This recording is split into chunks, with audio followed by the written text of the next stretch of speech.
My mother beamed as the crystal flutes clinked together, and my brother laughed the loudest. They had just toasted to scrubbing me from the family legacy like a dirty stain. I did not cry. Instead, I raised my own glass and smiled, right as the heavy front door swung open. A man in a sharp suit stepped inside, looked at my stunned family, and asked exactly who had just claimed I was cut from the will.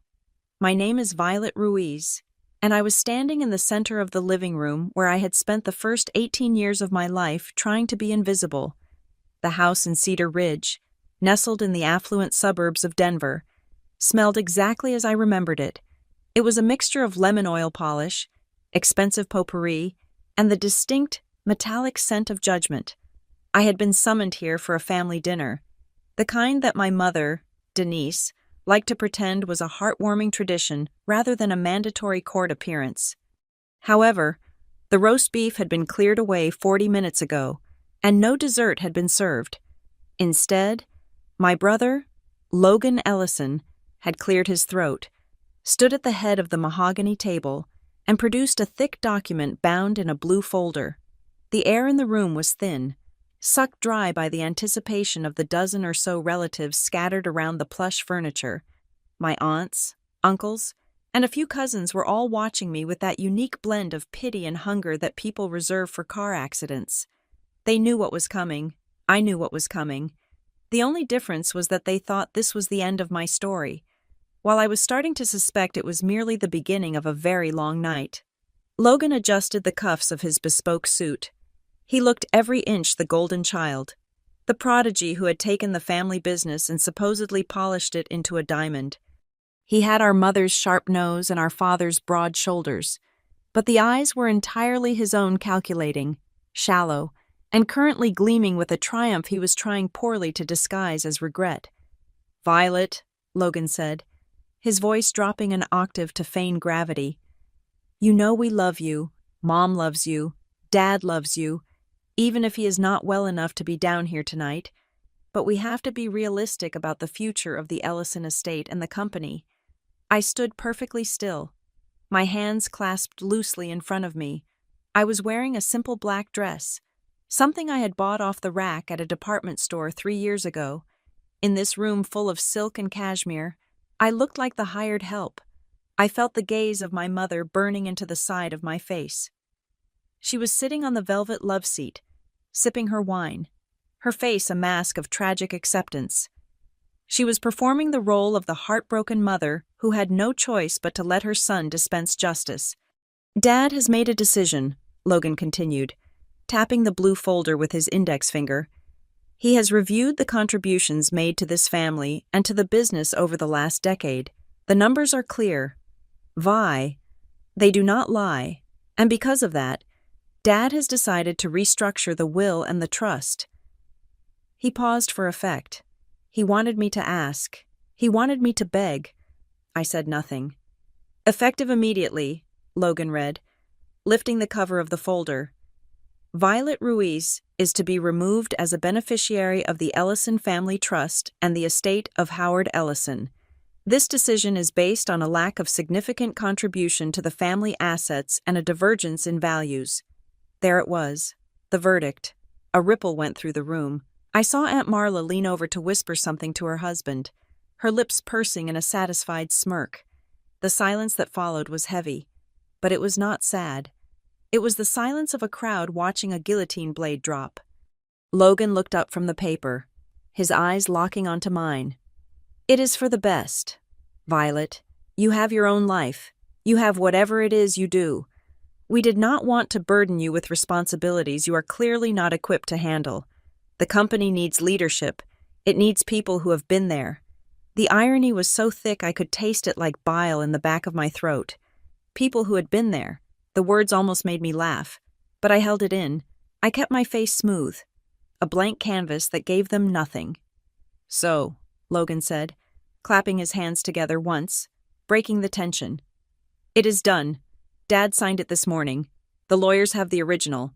This is just the courtesy copy." He reached for the bottle of champagne chilling in the silver bucket on the sidebar. It was a bottle of Dom Perignon, the vintage costing more than my rent for 3 months. He popped the cork with a practiced ease, the sound sharp and violent in the quiet room. "To the future," Logan announced, pouring the frothy gold liquid into crystal flutes. He began passing them out to the relatives, and to protecting what matters.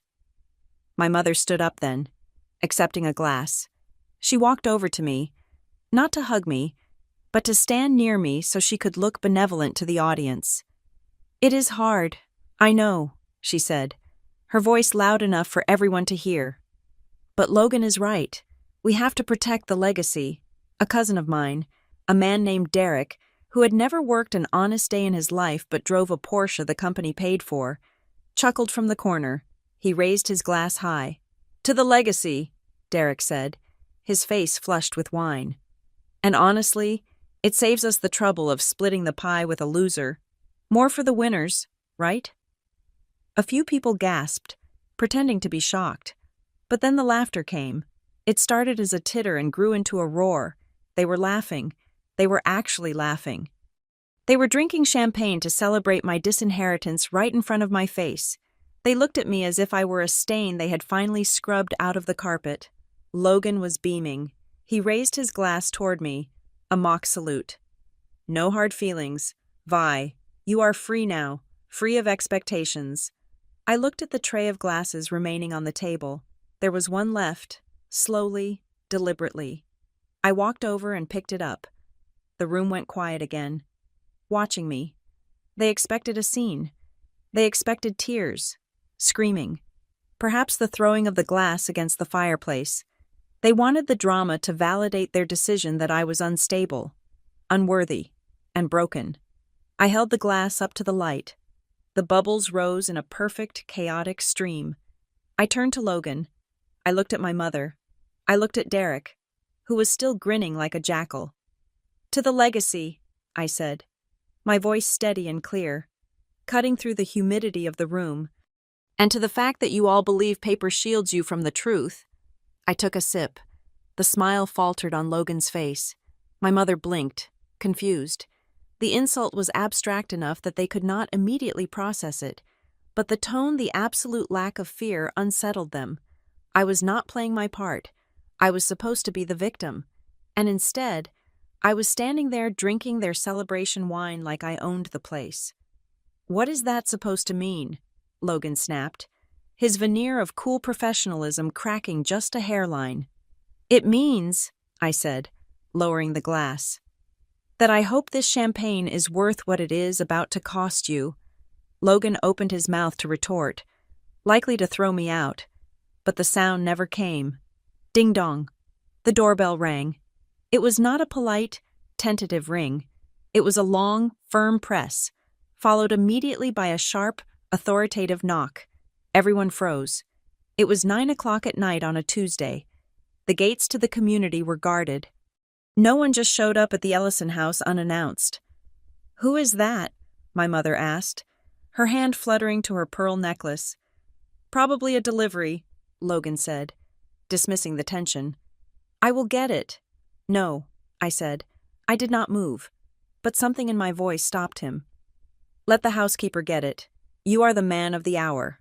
Logan, you should enjoy your toast." The housekeeper, a quiet woman named Maria, who had always been kind to me, scurried to the foyer. We heard the heavy oak door creak open. We heard a low baritone voice, smooth and polished. Then we heard Maria's footsteps coming back, but they were accompanied by the hard, rhythmic clack of dress shoes against the marble floor. A man walked into the living room. He was not a delivery driver. He was tall, perhaps 6 feet and 2 inches, wearing a charcoal gray suit that was tailored within an inch of its life. He carried a leather briefcase that looked like it had seen battle in high courtrooms and won every time. His hair was silver at the temples, his face lined with the kind of experience that made lesser men nervous. He did not look at the furniture, or the art, or the crowd of relatives holding half-empty champagne glasses. He looked straight at the family, his eyes scanning the room like a hawk searching for movement in tall grass. The room went silent. The oxygen seemed to be sucked out of the space. "Good evening," the stranger said. His voice was not loud. but it carried to every corner of the room. Logan stepped forward, his chest puffed out. "Who are you? How did you get past the gate?" The man ignored the question. He adjusted his glasses and looked at the blue folder still lying on the table where Logan had dropped it. Then he looked at the champagne flute in Logan's hand. "I apologize for the interruption," the man said, "but I could not help but overhear from the foyer, who, exactly, just stated that the name Violet Ruiz has been cut from the will." Logan blinked. "I did. I am Logan Ellison. I am the executor of my father's estate planning, and you are trespassing." The man did not blink. He did not even flinch. He merely tilted his head slightly to the side, studying Logan with a mixture of curiosity and professional disdain. "I am not trespassing, Mr. Ellison," the man said. "My name is Miles Hartman. I am a senior partner at Hartman and Vale Counsel." A gasp went through the room. Even the relatives who did not know much about law knew that name. Hartman and Vale was not a strip mall law firm. They were the sharks you called when you wanted to acquire a competitor or bury a scandal so deep it would touch the core of the earth. They were expensive, they were ruthless, and they did not make house calls for dinner parties. Logan's face went pale. "Hartman, we do not use your firm. Our family attorney is Mr. Henderson. Mr. Henderson handles your traffic tickets and your property taxes," Miles Hartman said dismissively. "He does not handle matters of this gravity." Miles walked further into the room, stopping just a few feet away from me. He did not acknowledge me yet. He kept his focus entirely on Logan and my mother. "You mentioned a document," Miles said, gesturing to the blue folder. "You claimed it was signed this morning. You claimed it reflects the final wishes of Howard Ellison." "It does," Logan stammered, his voice losing its boom. It is a copy. The original is safe." "Is that so?" Miles asked. He set his leather briefcase down on the coffee table, right next to a tray of untouched hors d'oeuvres. The sound of the heavy leather hitting the wood echoed like a gavel strike. He clicked the brass latches open. Snap, snap, the room was deathly quiet. My mother had lowered her glass.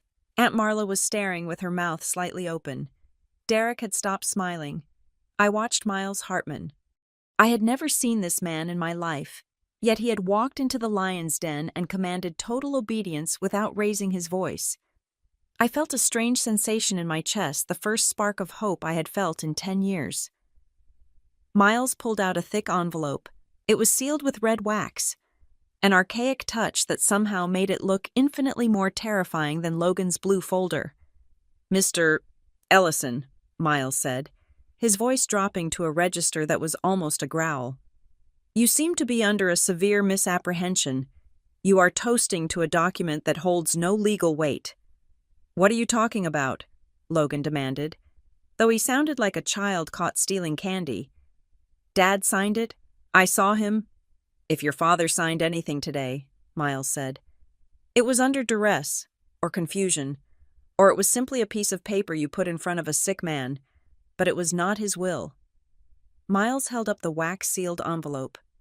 "I am here because I was instructed to come here the moment a specific trigger event occurred," Miles said, "and hearing that you have publicly declared Miss Ruiz disinherited well, that sounds like a trigger event to me." My mother stepped forward, her hands shaking. "Mr.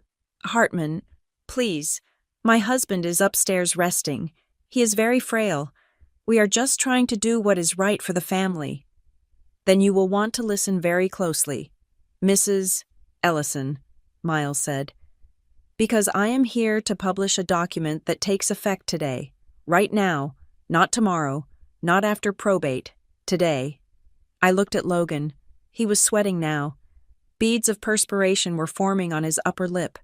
He looked at the blue folder, then at Miles, then at me. He looked terrified, and that was when I realized it. They were lying. They were not just being cruel.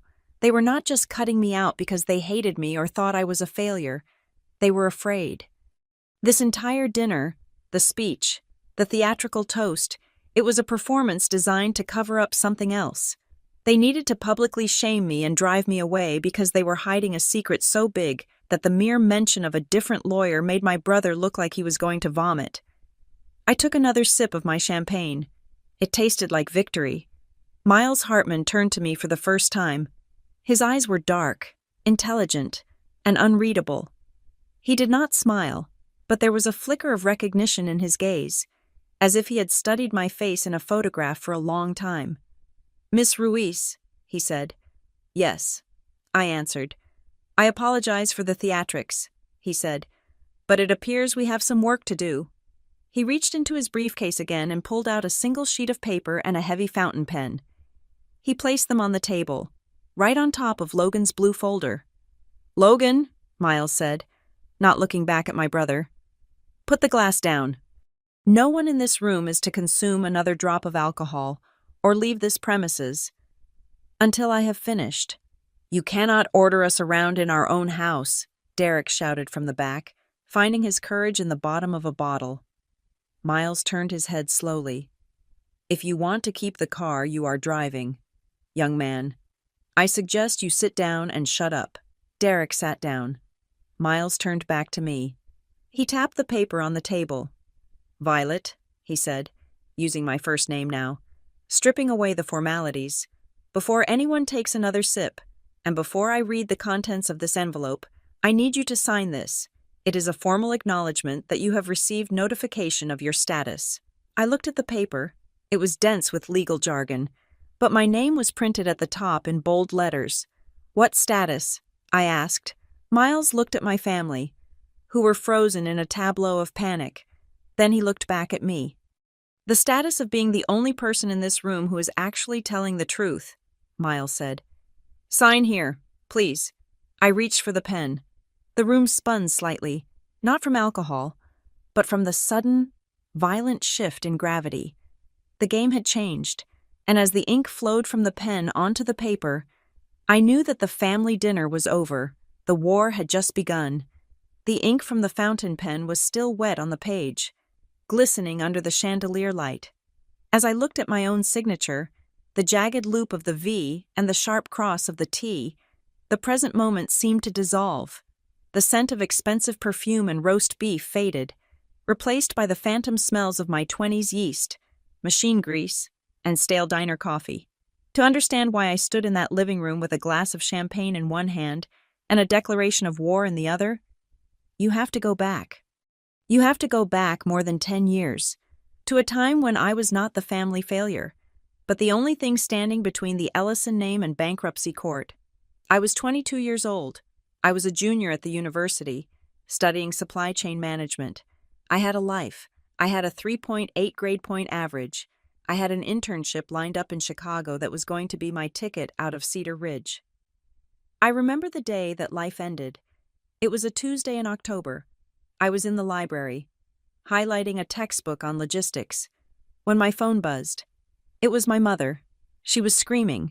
My father, Howard, had suffered a mild stroke. It was not the kind that kills you, but the kind that stops the world on its axis. He was alive, but his right side was weak, and his mind was swimming in a fog of confusion and medication. But the stroke was only the symptom. The disease was the business.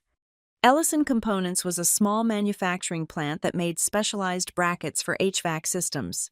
It was unglamorous, dirty work, but it paid for the house, the cars, and the country club memberships, what none of us knew. Because my father belonged to a generation that believed money problems were shameful secrets, was that the company was bleeding out. When I got to the hospital, the truth came out in a panic-stricken confession from the company bookkeeper who had rushed over. Orders were behind, suppliers had cut off credit, payroll was due in 3 days, and the account was overdrawn by $6,000. We held a family meeting in the hospital cafeteria. The fluorescent lights hummed overhead, casting a sickly green pallor on everyone's skin. Logan was there, looking fresh and manicured. He was in the middle of his MBA program at a prestigious business school 2 states away. He was the golden boy, the one destined for boardrooms and stock options. "I cannot drop out now," Logan had said, stabbing at a dry salad with a plastic fork. Recruiting season starts next month. If I leave the program, I lose my spot at the firm. It is a once-in-a-lifetime opportunity. Dad would not want me to throw that away. My mother nodded, her eyes rimmed with red, clutching a tissue. He is right. Logan has such a bright future. We cannot jeopardize that. Then, they both looked at me. I was the daughter, the one whose degree was practical but not prestigious, the one who was always just there. "Violet," my mother said, reaching across the sticky table to squeeze my hand. Her palms were clammy. "It would just be for one semester, just until Daddy gets back on his feet. You are good with organization. You can go down to the plant and just keep the lights on." Just one semester. 3 words that ruined a decade. I dropped out the next morning. I drove my beat-up Honda Civic to the university registrar, signed the withdrawal papers, and drove back to a life I had never asked for. The reality was not keeping the lights on, it was trench warfare. The plant was a disaster. The machines were aging, the workers were demoralized, and the debt was suffocating. I realized within a week that the family needed $3,000 a week just to cover the minimum payments on the business loans, not including the mortgage on the big house that my mother refused to refinance. So, I went to work. My day started at 4 in the morning. I got a job at a commercial bakery down near the industrial park because the shift ended at 10 in the morning, right when the office work at the plant needed to start. I spent 6 hours lifting 50-pound bags of flour and burning my forearms on industrial ovens. I smelled like sourdough and sweat before the sun was fully up. From 10:30 in the morning until 5 in the afternoon, I was at Ellison Components. I was 22, trying to tell men twice my age how to optimize a production line. I renegotiated contracts with steel suppliers, begging for net 60 terms. I fired the lazy nephew of a foreman who was stealing copper wire. I learned how to fix the hydraulic press because we could not afford a mechanic. I sat in that grime-streaked office, eating a cold sandwich, staring at spreadsheets until my eyes crossed, finding ways to save pennies so my mother could keep her weekly hair appointment. But that was not enough money. So, at 6 in the evening, I put on a black apron and waited tables at a steakhouse on the other side of town until midnight. I walked 10 miles a shift, serving filet mignon to people who used to be my father's peers. I learned to smile when my feet were bleeding. I learned to say right away, sir, to men who tipped 10% and looked at me like I was part of the furniture. I did this for 4 years, not one semester, 4 years, and in that time, the narrative began to shift. It was subtle at first. Then it became the official history of the Ellison family. Logan graduated with honors. He landed a job at a top-tier consulting firm in Boston. He came home for Christmas in tailored suits, bringing expensive scotch, telling stories about closing deals in London and Tokyo. My mother looked at him like he was the second coming of Christ. She would hold dinner parties, and I would be there, exhausted, with burns on my arms and dark circles under my eyes that no amount of concealer could hide. "Logan is doing so well," she would tell the guests, her voice ringing with pride. "He is really making a name for the family." "And what is Violet doing?" a guest would ask politely. My mother's smile would tighten.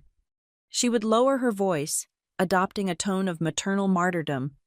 "Oh, Violet is figuring things out. She is working at the plant for now, and waitressing. She never quite finished her degree. You know, it is a shame. Really, she just did not have the drive for school." I was standing right there, holding a tray of appetizers, and she spoke about me as if I were a tragedy she had heroically endured. I wanted to scream. I wanted to throw the tray and shout that I was paying for the wine she was drinking. I wanted to tell them that the only reason Logan could afford that suit was because I had sacrificed my tuition money to cover the family's property taxes 3 years ago. But I said nothing. I was tired. I was so incredibly tired. And deep down, a part of me believed that if I just worked hard enough, if I just saved the company, my father would wake up from his fog and see me. He would see that I was the one who saved him. That never happened. Instead, I became the invisible mechanic of their lives. I taught myself data analytics at night between shifts. I learned Python and SQL on a refurbished laptop because I realized the plant's inventory system was bleeding cash due to inefficiency. I built a custom tracking system that saved the company 15% in overhead in the first year alone. When I showed it to Logan during one of his visits, he laughed. "Cute, Vi," he said, scrolling through his phone. "Stop playing on the computer. Leave the business strategy to the professionals. You are good at the day-to-day grunt work. Stick to that." Playing on the computer, that is what he called the automation scripts that were literally keeping the company solvent. But the moment that haunted me, the memory that made my blood run cold as I stood in the living room with Miles Hartman, happened about 5 years into my exile. The company needed a bridge loan.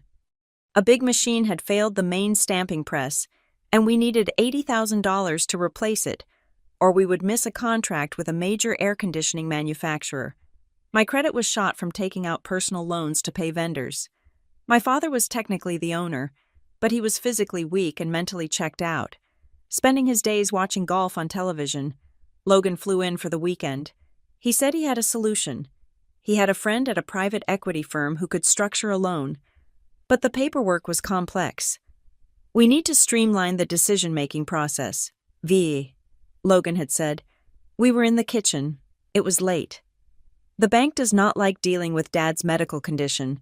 It makes them nervous. We need to sign a temporary restructuring agreement. It basically just says that for the purpose of this loan and the collateral, the family assets are consolidated under a single proxy to expedite the underwriting." He slid a thick stack of papers across the island counter.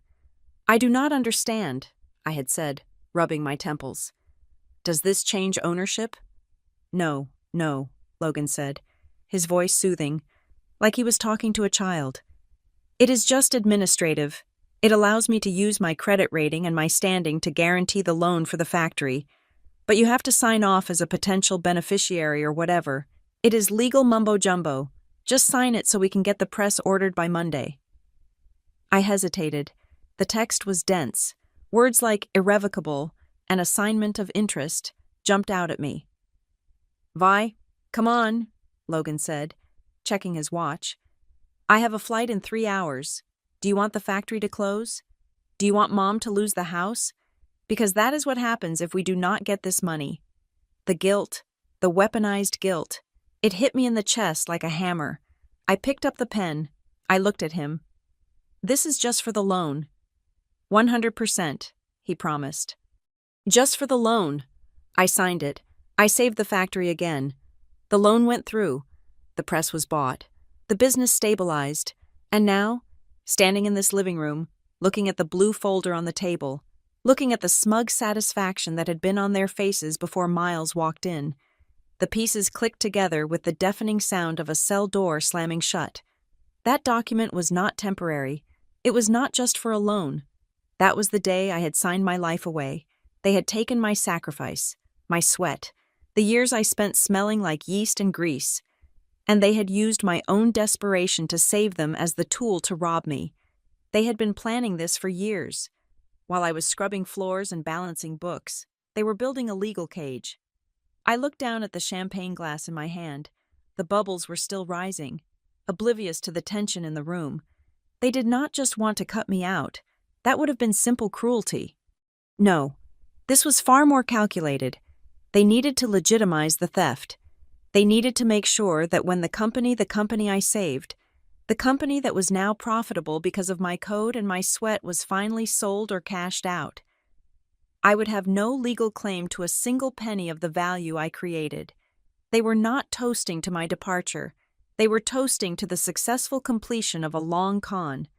And the victim of the con was the only person who had ever actually loved them enough to suffer for them. I tightened my grip on the glass until I felt the delicate stem threaten to snap. Logan thought I was the loser sister who served tables. Denise thought I was the embarrassment who never finished school. They thought I was weak. They thought I was stupid. But they forgot one thing. I was the one who learned to fix the machines when they broke. I was the one who learned to find the discrepancies in the numbers when they did not add up. I was the one who had survived on 4 hours of sleep and pure spite for a decade. I looked at Miles Hartman. I handed him the signed acknowledgement with a steady hand. Thank you. Mr. Hartman, I said, my voice low and devoid of the warmth I used to waste on these people. I think I am finally starting to understand the paperwork. And I did. I really, really did. To understand the precise mechanics of the ambush, I need to take you back to 72 hours before Miles Hartman walked through that door. The trap was not sprung when the champagne cork popped. The trap was set the moment my phone rang on a Tuesday afternoon while I was heating up leftover lasagna in my apartment. It was my mother, Denise. My mother does not call to chat. She calls for 2 reasons. The first is to complain that her social standing is being threatened by the behavior of a neighbor or a relative. The second is to demand money, though she never uses the word money. She calls it bridging a gap or handling a nuance, but this time her voice was different. It was coated in a layer of sugary warmth that set my teeth on edge immediately. "Violet, darling," she said. The signal was weak, but her tone was crystal clear. She sounded like she was performing for an audience. "We are having a family dinner on Friday. A real sit-down. Your father and I insist you come." I held the phone away from my ear, staring at it suspiciously. "A dinner. Why is it someone's birthday?" No, she laughed. A tinkling, brittle sound. "Does a mother need a reason to see her daughter? It has been too long, and Logan is coming down. We have some important family updates to discuss. It is time to settle things." Settle things. That phrase should have been a siren wailing in the distance. In the Ellison vocabulary, you do not settle things. You bury them. You ignore them. Or you pay someone to make them go away. "I have to work late on Friday," I lied. I did not have to work late. I just preferred the company of my spreadsheets to the company of my blood relatives. "Nonsense," she snapped, the sugar dissolving for a split second before she reapplied it. "You can take one evening off. It is important. Violet, for your father. He has been asking about you." That was the hook. She knew I carried a mountain of unresolved grief regarding my father. She knew I still viewed him as the victim of his own illness, rather than a participant in my erasure. "Fine," I said. "What time?" 7 o'clock. Don't be late, and wear something nice. We are taking photos." The line went dead before I could ask what she meant by updates. The second warning shot came 24 hours later. It was a text message from Logan. My brother and I had not had a real conversation in 6 months, not since I refused to lend him $2,000 for a sure-thing investment in cryptocurrency. The text popped up on my screen, "Friday is a big night. Don't make drama. Just come. Sign the paperwork for the restructuring, and we can all move on. Keep it professional." I stared at the word sign. My stomach turned over. Restructuring. That was corporate speak for moving assets around to hide them or to screw someone over. If they just wanted to announce a new business direction, they did not need my signature. I was not on the board. I was not an executive. I was the girl they had chased away. Unless that temporary paper I signed 5 years ago to get the bridge loan was still haunting the books. I texted back, "What paperwork?" The 3 dots of his typing bubble appeared, then vanished, then appeared again. Finally, the response came, "Just standard house cleaning. Dad is tired of the admin. We are consolidating. Don't be paranoid." Paranoid, that is the favorite word of gaslighters everywhere. When I pulled up to the house in Cedar Ridge on Friday, the driveway was already full. There were cars I recognized Aunt Marla's excessive SUV, Cousin Derek's leased Porsche, and a few I did not. The house was lit up like a cruise ship. I walked to the front door, smoothing down my dress. I had this sinking feeling in my gut, the kind you get when you miss a step on a staircase in the dark. Logan opened the door before I could ring the bell. He was already holding a drink, his face flushed with preemptive victory. "You made it," he said, not stepping back to let me in, but blocking the way for a second, forcing me to squeeze past him. It was a power move. "Dad is upstairs. He is not feeling up to the crowd, so he will stay in his room until later. Maybe—" "I want to see him," I said. "Not now," Logan said sharply. "He is resting. Don't upset him." Violet, he is fragile. He guided me, herded me, really into the living room. The atmosphere was strange. It was not a party. It was a tribunal disguised as a cocktail hour. My mother was holding court on the sofa, looking regal and anxious. When she saw me, she did not smile. She nodded, as if checking off an item on a grocery list. Item 7. The scapegoat has arrived. Violet, Denise said, grab a drink. We are starting in 10 minutes. Starting what? I asked. The meeting. Aunt Marla chirped from the armchair. She was wearing a dress that cost more than my car. And she looked at me with a smirk that suggested she knew the punchline to a joke I had not been told yet. We are finally getting the ducks in a row. It is about time. I did not get a drink. I stood near the fireplace, watching them. They were nervous. Logan was pacing. Denise kept glancing at the grandfather clock. Then, Logan clapped his hands. Okay, everyone, let's get the business out of the way so we can enjoy dinner. He went to the sidebar and picked up a stack of documents. He did not go to the center of the room to make a speech yet. Instead, he walked straight to me. He was flanked by Denise on one side and Aunt Marla on the other. They cornered me against the mantel. Here is the deal. Vi, Logan said, his voice low, trying to keep the conversation contained so the cousins wouldn't hear the details. Only the result. Dad is stepping down fully. I am taking over the title of CEO and chairman. To do that, the bank requires us to clean up the cap table. He thrust a document at me. It was not the blue folder he would later read the will from. This was a single, dense page on legal letterhead. What is this? I asked, making no move to take it. It is a voluntary relinquishment of potential interest, Logan said, the words rolling off his tongue a little too practiced. Basically, it says you acknowledge that you have no claim to the company's shares based on any previous loan guarantees or temporary assignments. It clarifies that the business belongs to the operator. Me. I looked at the paper. I saw the words irrevocable, forever, and zero compensation. Why do I need to sign this? I asked, looking him in the eye. If I have no claim, my signature shouldn't matter. Logan's jaw tightened. It is a formality. The bank lawyers are annoying. They see your name on that loan document from 5 years ago and they want a clean break. Just sign it so we can refinance the debt. And if I don't, then the interest rates go up, Denise interjected, her voice trembling with manufactured stress. And we lose money. Do you want to cost your family money? Violet, after everything we have done for you, everything you have done for me, I repeated, the absurdity of it almost making me laugh. You mean the years of free labor? The tuition I gave up. Don't start, Aunt Marla hissed. Always the victim. Just sign the paper. Violet, don't be greedy. You have your own little life in the city. Leave the real business to the men. I looked around the room. The other relatives were watching now, sensing the friction. They held their breath. I am not signing anything without a lawyer reviewing it, I said loudly. The room went dead silent. Logan's face turned a blotchy red. You don't need a lawyer. It is a family matter. Lawyers just complicate things and cost money.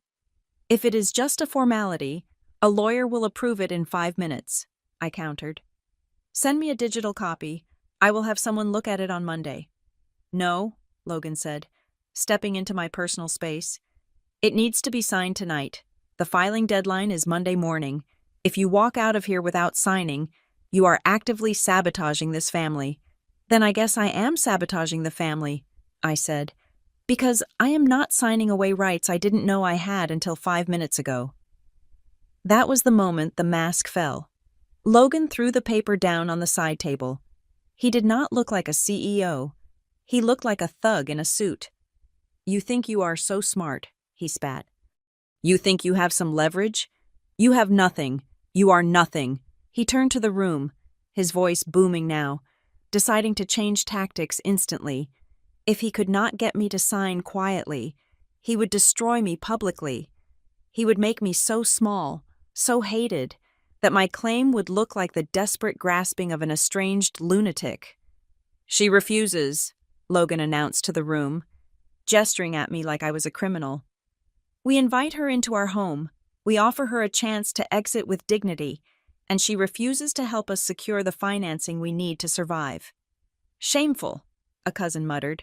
After all your mother has suffered, Aunt Marla added loudly.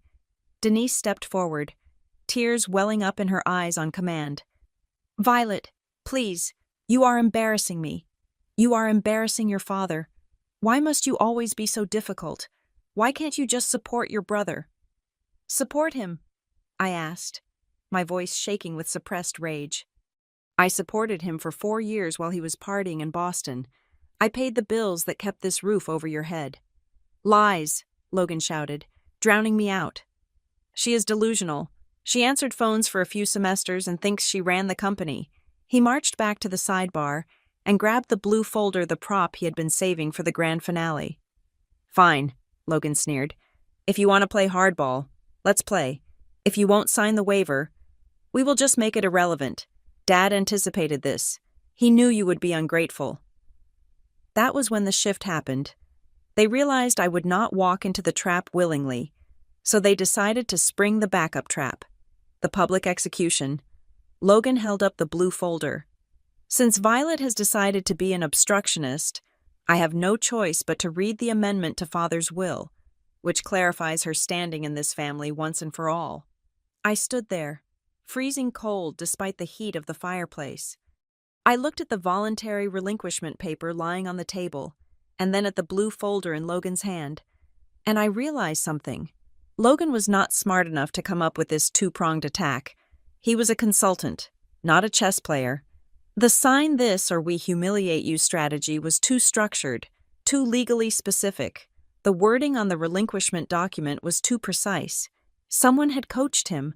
Someone had told him exactly what to say to trigger my guilt, and exactly what backup plan to use if I refused. Go ahead, I said, my voice barely a whisper, but audible in the silence. Read it. I watched my mother. She wasn't looking at me. She was looking at the paperwork with a strange, hungry intensity. She didn't care about the family bond. She cared about the signature. They were desperate. They weren't just being mean. They were scared. If I had signed that paper, I would have signed away my leverage. By refusing, I had forced them to use a fake will, or at least a questionable one, to try and crush me. They were doubling down on a lie because the truth was too expensive. Logan opened the blue folder, cleared his throat, and began to read the words that were supposed to end my life. Effective immediately, Violet Ruiz is to be removed. I let the words wash over me. I let them toast.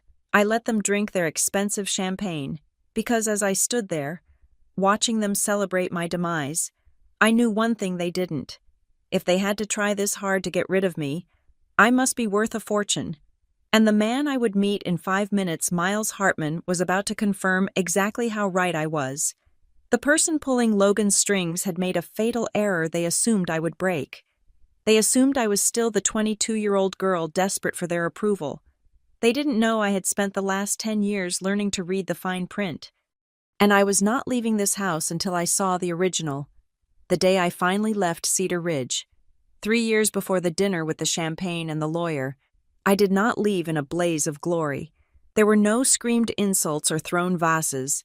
I simply packed my Honda Civic until the suspension groaned, waited until my mother was at her hair appointment and Logan was at his country club mixer, and I drove away. I drove for 6 hours without turning on the radio. I just listened to the hum of the tires on the asphalt, a monotonous drone that felt like a lullaby after years of screaming silence. When I crossed the state line into Ohio, I pulled over at a rest stop. I took my phone out of my pocket. I had 17 missed calls from my mother and 4 text messages from Logan asking where the inventory reports were. I did not reply. Instead, I went into the settings. I blocked my mother. I blocked Logan. I blocked Aunt Marla. I blocked the landline of the house I had grown up in. Then, just to be sure, I went to my carrier's website and changed my number entirely. It felt like cutting off a limb that had gone gangrenous. It hurt. A phantom ache where the connection used to be, but for the first time in a decade, the fever began to break. I landed in Columbus because it was boring. That was my primary criterion. I wanted a city that did not care who the Ellisons were, a place where industry was king and nobody had time for social climbing. I rented a studio apartment that smelled faintly of boiled cabbage and old carpet, but the rent was $800 a month, and I paid it with my own money. I needed a job, not a job where I was the boss's daughter or the fixer. I needed a job where I was a number. I applied to Larkwell Logistics Group. They were a massive freight brokerage and supply chain management firm. Their building was a glass monolith downtown, filled with thousands of people who moved millions of tons of cargo every day. I applied for an entry-level operations analyst position. The interview was with a woman named Renee. She was 40 years old, had hair dyed a violent shade of crimson, and looked at my resume with the skepticism of a bomb disposal technician. "It says here you managed a manufacturing plant for 4 years," Renee said, tapping the paper, "but you never finished your degree, and your title was administrative assistant." "My title was whatever they needed it to be," I said, deciding in that moment to stop lying to protect my family. I ran the floor, I managed the supply chain, I handled the books, but I was paid as an assistant because it was a family business. Renee looked at me over the rim of her glasses. She didn't ask for details. She didn't ask for the sob story. She just snorted. "Family businesses," she said, shaking her head. "They will eat you alive if you let them.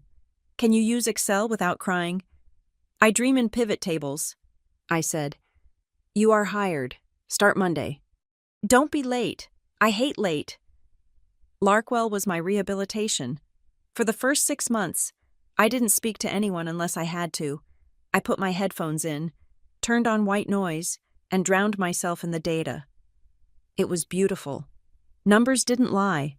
Numbers didn't gaslight you. If a shipment was late, it was late.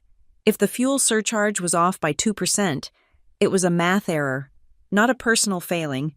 Renee became my first friend, though she would probably punch me if I used that word. She was the kind of person who showed affection by bullying you into being better. "You are underpricing that lane," she told me one day, leaning over my cubicle wall.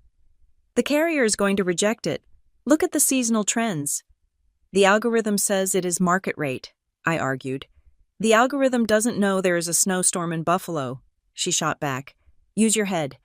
Ruiz, not just the machine."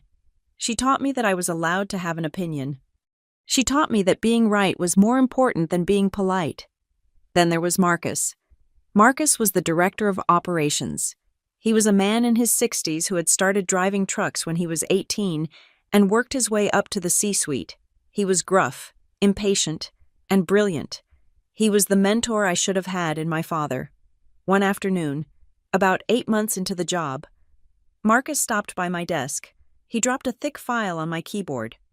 "Fix it," he said. "What is it?" I asked. "It is a mess. That is what it is. It is the route data for the Midwest Distribution Network. We are bleeding money on deadhead miles. Nobody can figure out why." I spent 3 nights staying late at the office. I didn't mind. The office was quiet, and the hum of the HVAC system felt safer than my silent apartment. I pulled apart the data. I cross-referenced the driver logs with the warehouse receiving times. I built a model that tracked the dwell time at each facility. I found it. It wasn't a routing error. It was a scheduling conflict at the loading docks. We were paying drivers to wait because the warehouse shifts were misaligned by 30 minutes. I wrote up a report. I didn't dress it up. I didn't apologize for finding a mistake that senior managers had missed. I just laid out the facts and the solution. When I presented it to Marcus, he read it in silence. He flipped the pages slowly, then he looked up at me. "You saved us $40,000 a month," he said. "It was just a scheduling error," I said, instinctively downplaying it. "Anyone could have found it." "No," Marcus said, pointing a finger at me. "Stop that. Stop acting like you are lucky to be here. You found it because you looked. Most people don't look. You are good at this. Violet, you have an eye for the rot." That was the first time in my life someone had praised me for my competence without adding a caveat. It felt intoxicating. I got a raise. I got a promotion. I bought a new car, a sensible sedan that didn't rattle when I went over 40 miles per hour. I started to breathe. I started to believe that Violet Ruiz was a person, not just a disappointment, but the past has a way of festering if you don't cut it out completely. It happened on a rainy Tuesday night. I was cleaning out my closet, organizing some old boxes I had hauled from Cedar Ridge and never opened. I found a file folder stuffed with tax returns and pay stubs from my time at Ellison Components. I almost threw it away. I didn't want to look at the reminders of my servitude, but something made me pause. I remembered the conversation with Logan about the temporary restructuring, the paper I had signed so they could get the bridge loan. I dug through the pile until I found a photocopy of it. I had made a copy at the office copier the day I signed it, purely by accident, and shoved it in with my W-2 forms. I sat on the floor of my apartment, a glass of cheap wine in my hand, and I read the document. I read it with the eyes of a senior operations analyst at a major logistics firm. I read it with the eyes of a woman who negotiated contracts for a living now, and I felt the blood drain from my face. The document was titled Interim Assignment of Beneficiary Interest. It looked standard on the surface. It assigned my voting rights to Logan for the duration of the loan. But then I saw Clause 14b. It was buried in a paragraph about liability insurance.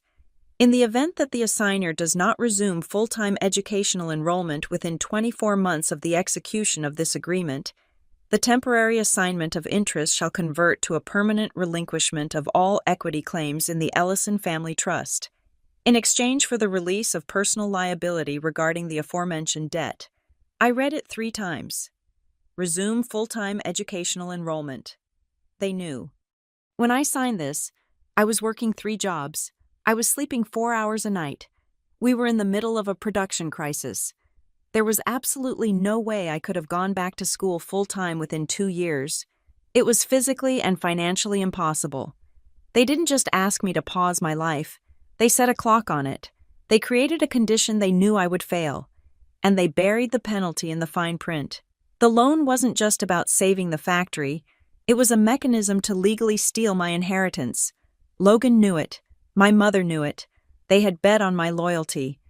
They had bet that I would be too busy saving their asses to read the contract that cut my throat. And they were right. I had fallen for it. I sat there for a long time, listening to the rain hit the window. I didn't cry. I was past crying. A cold, hard knot of fury formed in my chest. It was heavier than grief, sharper than betrayal. They had been planning this while I was serving them dinner. They had been drafting this clause while I was begging vendors for credit. I stood up and walked to my laptop. I scanned the document. I saved it to 3 different cloud drives. I was not the same girl who had driven away in the Honda Civic. That girl just wanted to escape. The woman standing in this apartment wanted justice. I opened my email to send the file to a lawyer, any lawyer.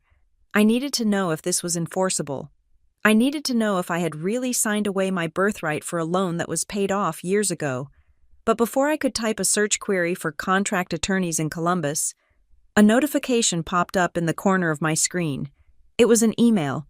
It had bypassed my spam filter because it was marked with high importance. The subject line was stark and terrifying. Subject regarding the Ellison Estate corporate shares, immediate action required. My heart hammered against my ribs. I hadn't spoken to them in 3 years. Why now? I clicked it open. The sender was not Logan. It was not my mother. It was not a lawyer I recognized. It was from a generic Gmail account, S. Walker Legal 77 Gmail. Calm. The body of the email was short. Ms. Ruiz. You do not know me, but I know what your brother is about to do. The document you signed 5 years ago is being used to finalize a sale of the company. They are going to erase you on Friday. They think you are gone. They think you are not watching. But there are things about that document and your father's signature on the recent amendments that you need to see. The paper trail is not as clean as they think. If you want to fight, I can give you the ammunition. But you have to move now. Attached 4 files. I looked at the attachments. They were PDFs. I hovered my mouse over the first one. My hand was shaking, not from fear, but from the adrenaline of a soldier hearing the first shot of a battle they had been waiting for. I clicked download. The email address belonged to a woman named Sloan Walker. We met 24 hours later in a diner on the outskirts of Columbus, a place where the vinyl seats were cracked and the coffee tasted like burnt rubber. It was neutral ground, far enough from the glass towers of the city center that we were unlikely to be seen by anyone from Larkwell or the legal circles my brother desperately tried to infiltrate. Sloan was younger than I expected. She looked to be about 26, with nervous hands that shredded a paper napkin into tiny white confetti as I sat down. She was not a high-powered attorney. She was a compliance officer, a person whose entire job was to tick boxes and ensure that files were in order.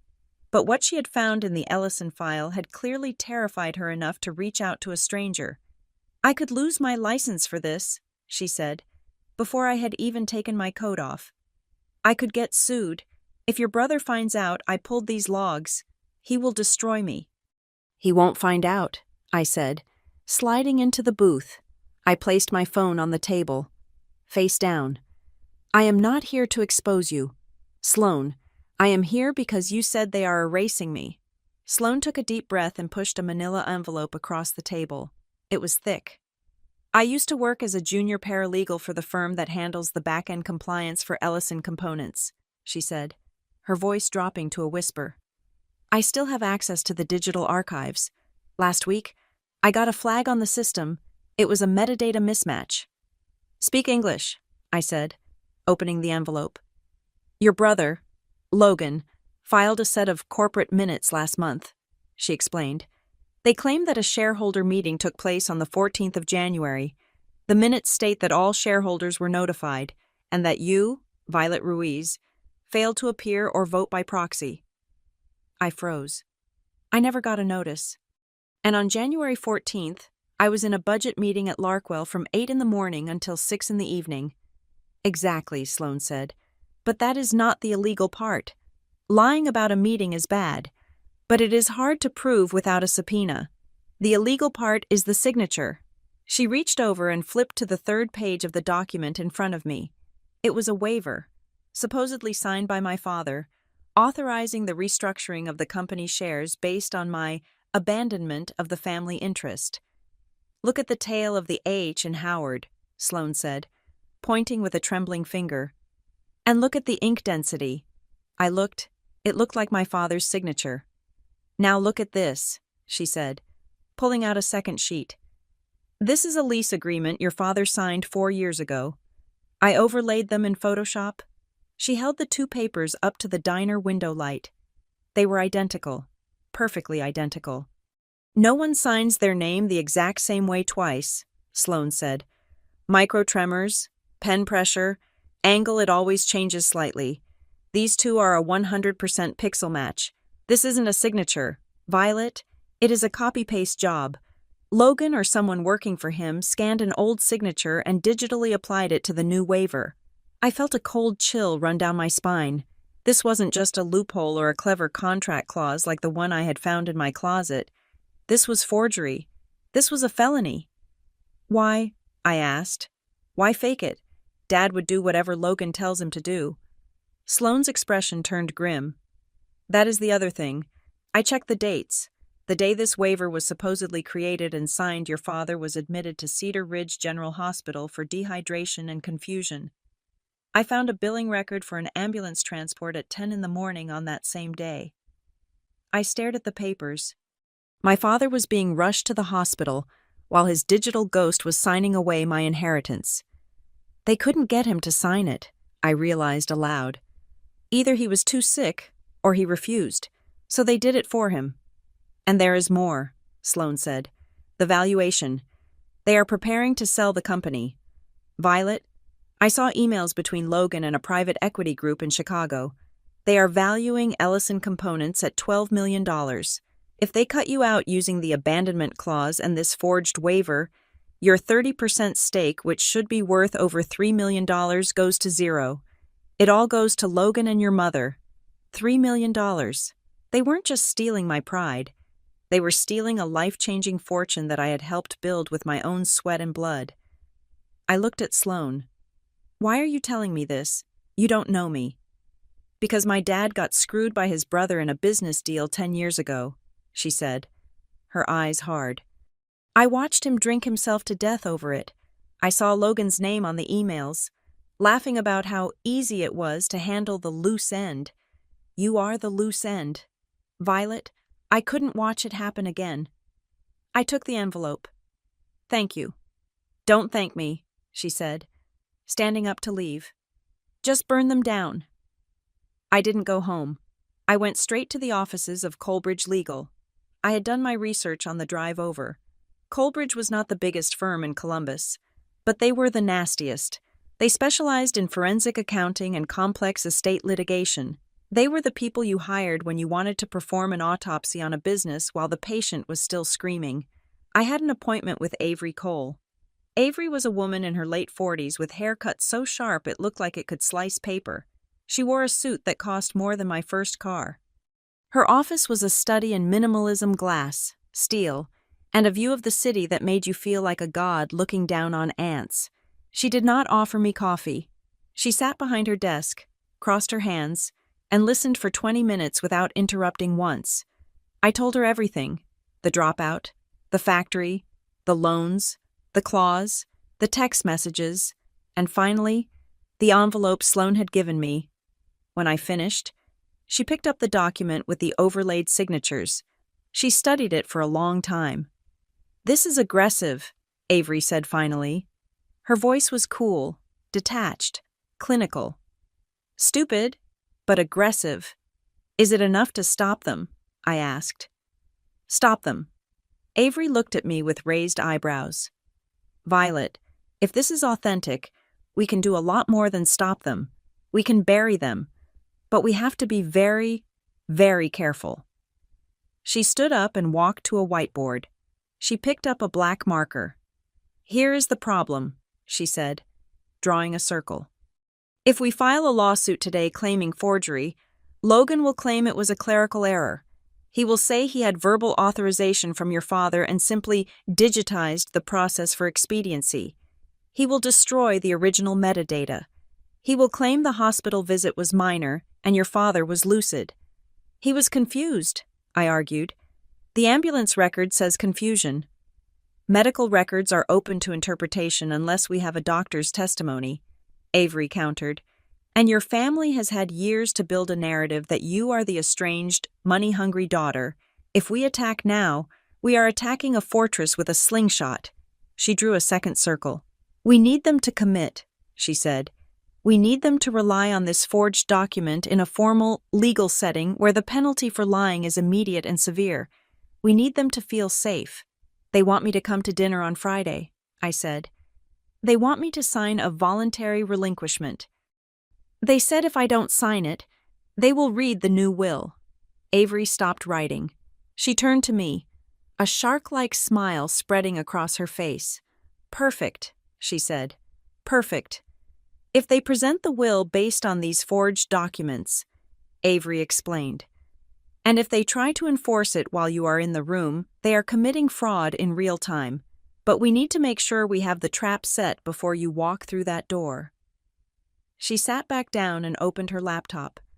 I need access to everything: your emails, your bank records from the years you worked there, the texts. I need to reconstruct the reality of your contribution to that company so that the abandonment clause looks like the joke it is. I have it all, I said. I never deleted anything. Good.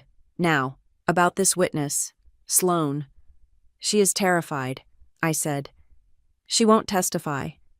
She won't have to, Avery said. Not if we do this right.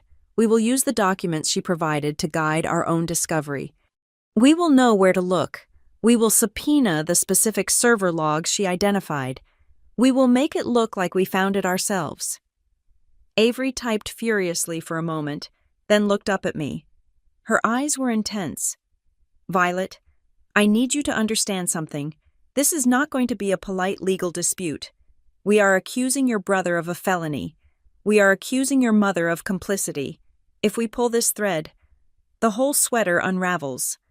The company sale will implode. The reputation of the family will be destroyed. They destroyed my reputation years ago, I said, my voice steady. They toasted to it. Fair enough, Avery said. Then we fight. But we fight with paper. We fight with dates. We fight with the fact that on January 14th, you were in Ohio making money for a logistics firm while your brother was in Denver copying and pasting a signature onto a lie. She printed out a retainer agreement and slid it across the desk.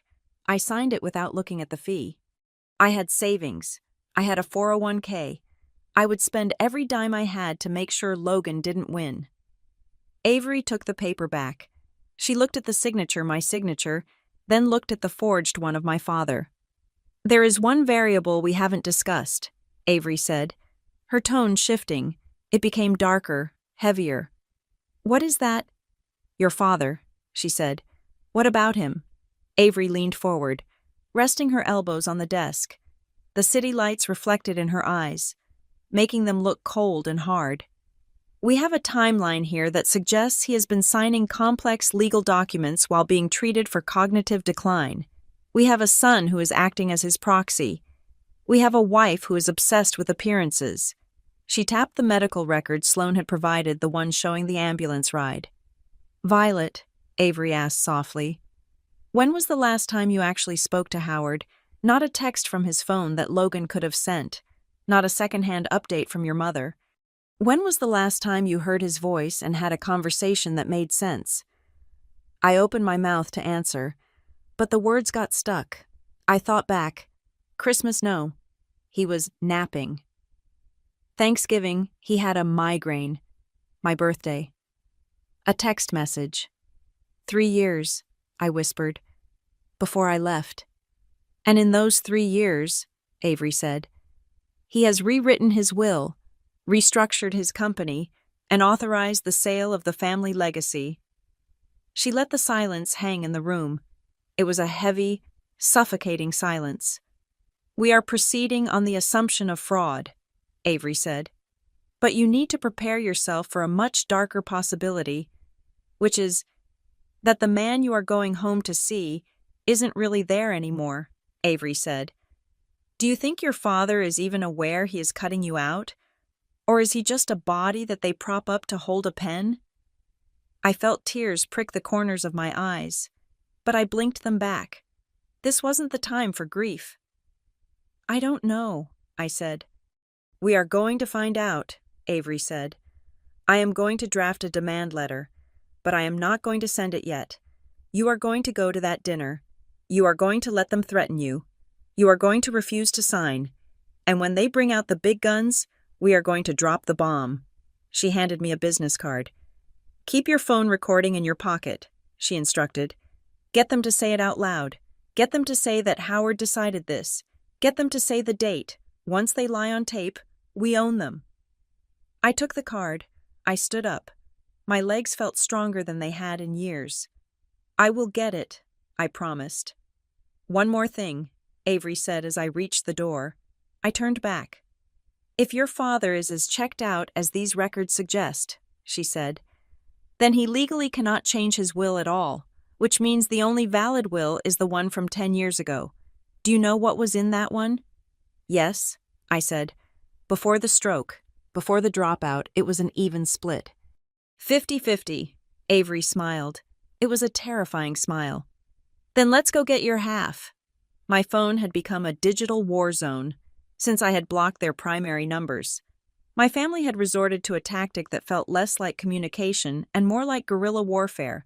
They were buying burner phones. It started at 6 in the morning on Wednesday, just 2 days before the dinner. My screen lit up with a number from a prepaid carrier. I let it go to voicemail. When I played it back over my morning coffee, my mother's voice filled my kitchen. She sounded breathless, bordering on hysterical.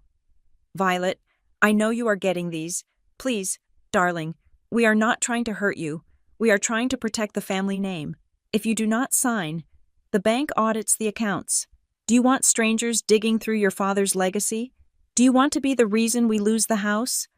Call me back. Immediately. She was good. She managed to weave guilt, fear, and obligation into a 30-second soundbite, but I heard what she was really saying. The bank audits the accounts. That was the key. They were terrified of an audit. 2 hours later, while I was driving to Larkwell, a text came through from a different unknown number. This one was definitely Logan. Stop playing games. Vi. You think silence makes you tough. It makes you look guilty. If you don't show up on Friday to sign the release, I will have the lawyers file for a summary judgment on the abandonment clause. You will walk away with zero. This is your last chance to get a payout. Don't be an idiot. I did not reply. Instead, I took a screenshot. I logged the time, 8:15 in the morning. I logged the content. Threat of legal action regarding abandonment clause. I saved it to the encrypted cloud folder I shared with Avery. By noon, I had 7 new messages from 5 different numbers. They ranged from the pathetic to the vicious. One from an unknown number, likely my cousin Derek. Everyone is waiting on you. Why do you have to be such a bitch about everything? One from my mother again. Dad is asking for you. He is so confused. He just wants peace. One from Logan. I have a check for $10,000 ready for you. A signing bonus. Just come home. $10,000. He was offering me the price of a used sedan to walk away from a $3 million stake. It was insulting, but it was also data. It proved they were willing to pay to make the problem vanish. I logged it all. Every vibration of my phone was another brick in the wall I was building around them. I arrived at Larkwell Logistics feeling a strange sense of duality. In my pocket, I was the black sheep, the failure, the runaway daughter being hunted by her creditors. But as I walked through the glass doors of the office, I was Violet Ruiz, the woman who had just redesigned the Midwest supply chain. Marcus called me into the main conference room at 1 o'clock. The room was full of executives, men and women in expensive suits who did not know my last name was Ellison and did not care. They only cared that our shipping margins were down. Violet, Marcus said, gesturing to the floor. Walk them through the Q3 projection. I stood up. I connected my laptop. For 40 minutes, I owned that room. I dissected the inefficiencies in our cross-docking protocol. I showed them how a 12% shift in carrier allocation could save the company $2 million a year. I answered their questions before they even finished asking them. When I finished, the CEO of the division, a man named Mr. Henderson, who rarely smiled, nodded at me. That is exceptional work. Ms. Ruiz, he said. Clean, brutally efficient. You have a future here. I smiled back. A professional, polite smile. Thank you, sir. The irony was almost suffocating. My family was currently blowing up my phone, calling me a parasite and a failure who couldn't handle responsibility. Meanwhile, I was standing in a boardroom proving I was the most competent operator in the building. I realized then that I did not need them. For years, the fear of being cut off had paralyzed me, the fear that I couldn't survive without the safety net of the Ellison name. But the net had been an illusion. I had been flying on my own for years. I didn't need their money to live. I didn't need their approval to breathe. I checked my phone under the table as the meeting broke up. There was a new message. It was from Aunt Marla, but it wasn't from a burner phone. She must have forgotten I had blocked her main number, or perhaps the block didn't catch a group text she had tried to initiate. Or more likely, she had fat-fingered a message meant for someone else. The text read, "Don't worry, Denise, we will all be there. If we surround her at the table, she won't dare make a scene. She is weak when she is outnumbered. We just need to get the signature before dessert." I stared at the screen. My blood ran cold, but my mind was racing. She is weak when she is outnumbered. That was the strategy. They weren't inviting me to a negotiation. They were inviting me to a public shaming. They planned to use the social pressure of the extended family, the aunts, the uncles, the cousins, to crush me. They knew I hated conflict. They knew I had spent my life trying to please them. They were banking on the fact that I would rather sign my life away than be the bad guy in front of an audience. I forwarded the screenshot to Avery immediately. Subject: proof of coercion strategy. Avery replied 3 minutes later. Got it. This is gold. It proves premeditated undue influence. Come to my office after work. Sloan found something else. I left Larkwell at 5:30. The sun was setting, casting long shadows over the city. I felt like a spy moving between two worlds. When I walked into Avery's office, Sloane was already there. She looked even more nervous than she had at the diner. She had a stack of spreadsheets spread out on Avery's pristine glass desk. "Tell her," Avery said, leaning back in her chair. She looked like a predator who had just caught the scent of blood. Sloane swallowed hard. "Okay, so, after I found the forged signature, I started looking at the cash flow, specifically, the consulting fees the company has been paying out for the last 2 years." She pointed to a highlighted column. "Ellison Components has been paying a firm called Apex Strategy Solutions $15,000 a month for management advisory services," Sloane said. "It started 2 months after your father had his first major health decline." "I have never heard of Apex," I said. "We never used outside consultants. Logan insisted on doing everything in-house to save money." "Exactly," Sloane said. "So I ran a background check on Apex. It is a shell company registered in Delaware. The registered agent is a generic service, but the bank account is linked to a routing number in the Cayman Islands." "And," I asked, though I already suspected the answer. "And," Sloane continued, her voice trembling slightly, "last month, Apex transferred $50,000 to a luxury car dealership in Denver. The same week your brother posted a picture of his new Range Rover on Instagram." I felt a wave of nausea. "He is stealing from the company." "He is embezzling," Avery corrected sharply. "He is draining the company dry before the sale. He is taking the cash out the back door so that when the company is sold, the books will look thinner, justifying a lower valuation to the taxman, while he keeps the liquid cash." "But wait," I said, my mind connecting the dots. "If he is the sole owner which he claims to be, he can take money out however he wants. It is his company." "That is where you are wrong," Avery said.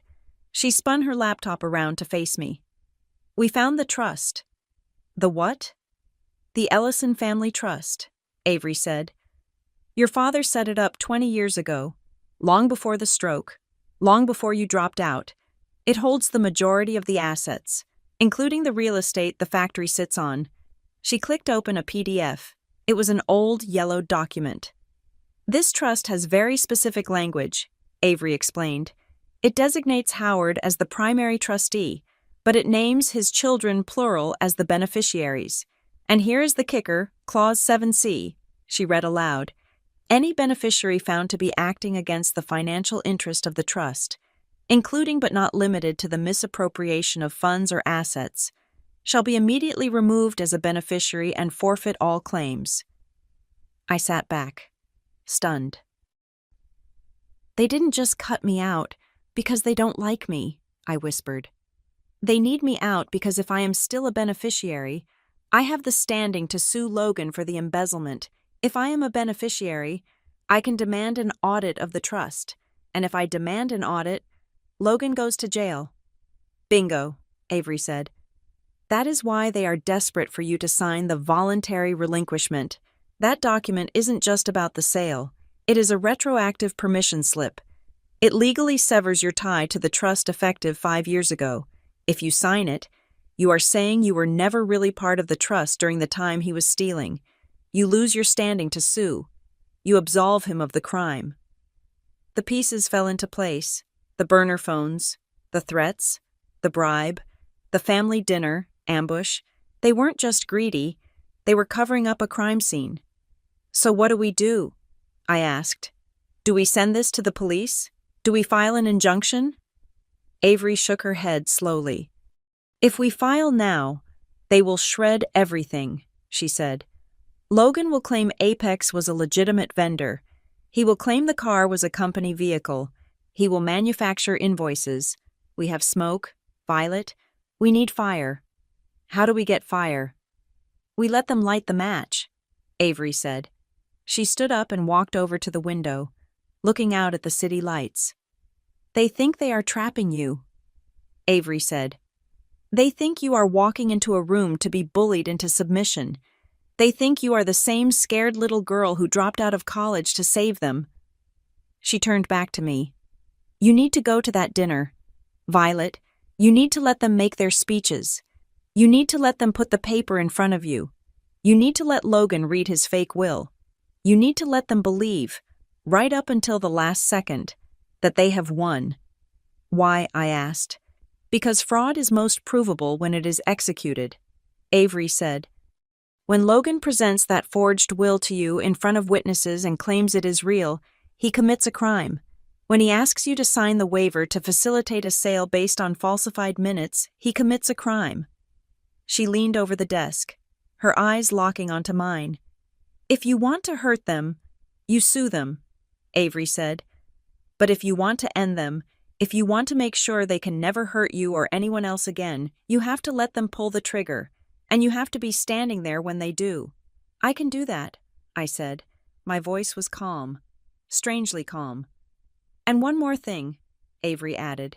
The lawyer you saw at the first dinner, Miles Hartman, the one I imagined in my head, I asked, confused. I realized I had been projecting the end of the story, but I had not met him yet. No, Avery said.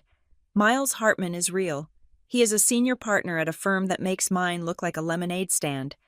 And according to my sources, your father had a private meeting with him 6 months ago, a meeting Logan doesn't know about. How do you know? Because Miles Hartman just filed a notice of appearance for the Ellison Trust this morning, Avery said. He is coming to the party. Violet, I don't know who invited him, but if he is showing up, it means your father might have had one last moment of clarity. I stood up. I picked up my phone.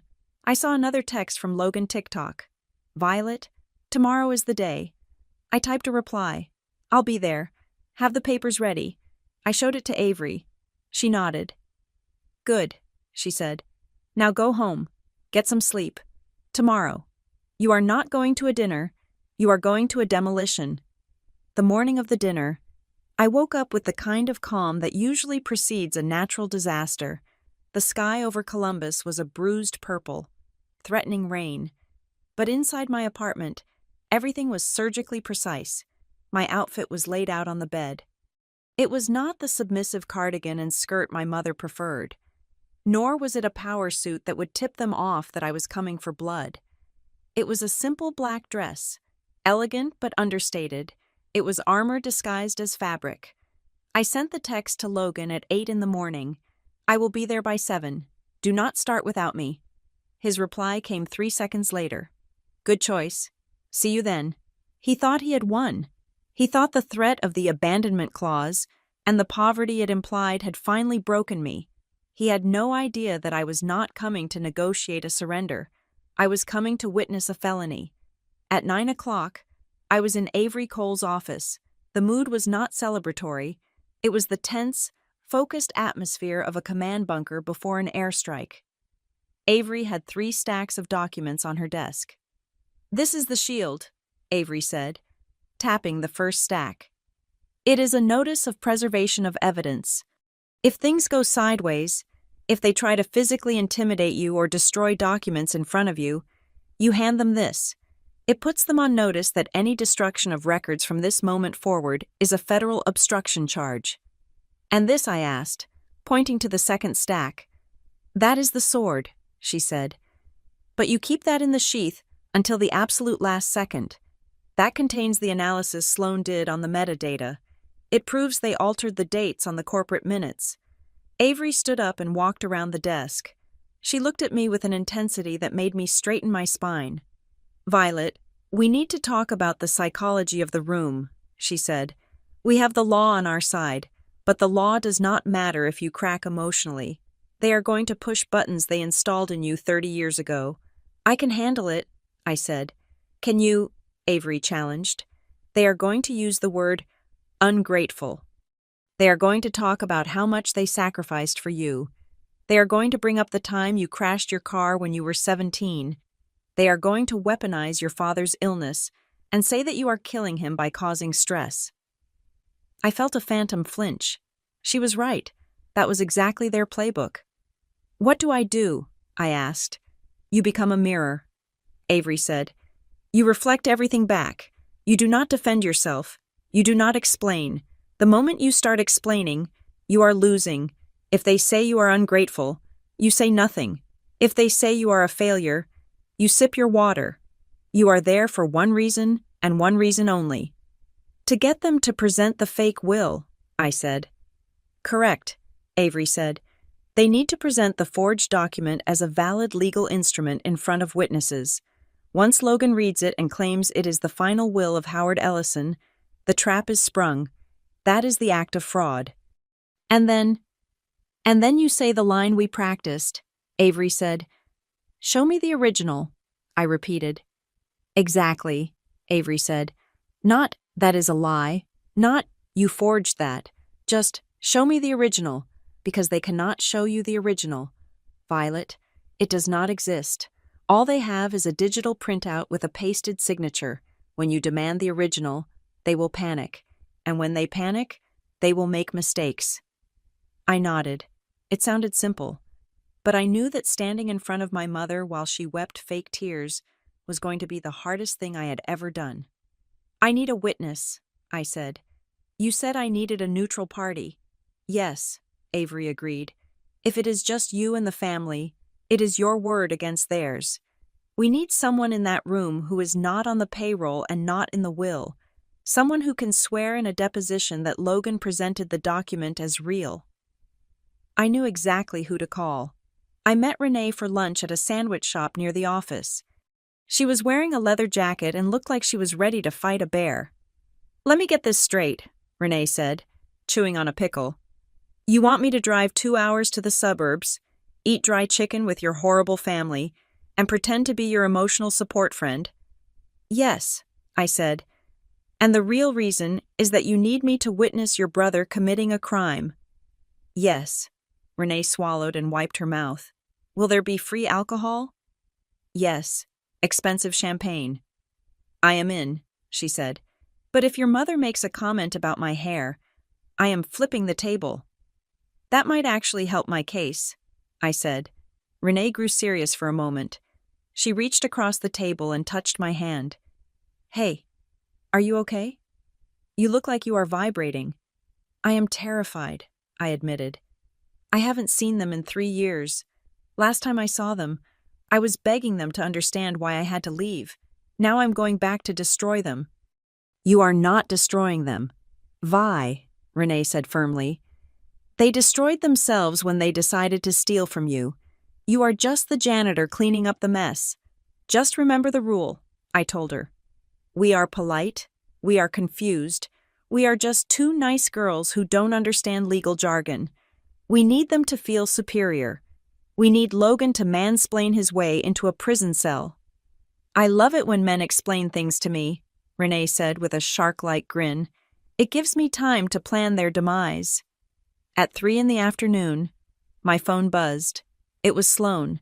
Meet me in the parking garage. Level P4. 10 minutes. I found her leaning against a concrete pillar, hidden in the shadows. She looked like she hadn't slept in a week. She handed me a flash drive. I found the metadata on the abandonment letter, she whispered. The one they claim you signed 5 years ago. And it was created 3 weeks ago, Sloan said. On a computer registered to Logan Ellison. He didn't just forge the signature, he backdated the entire file system, but he missed one thing. What?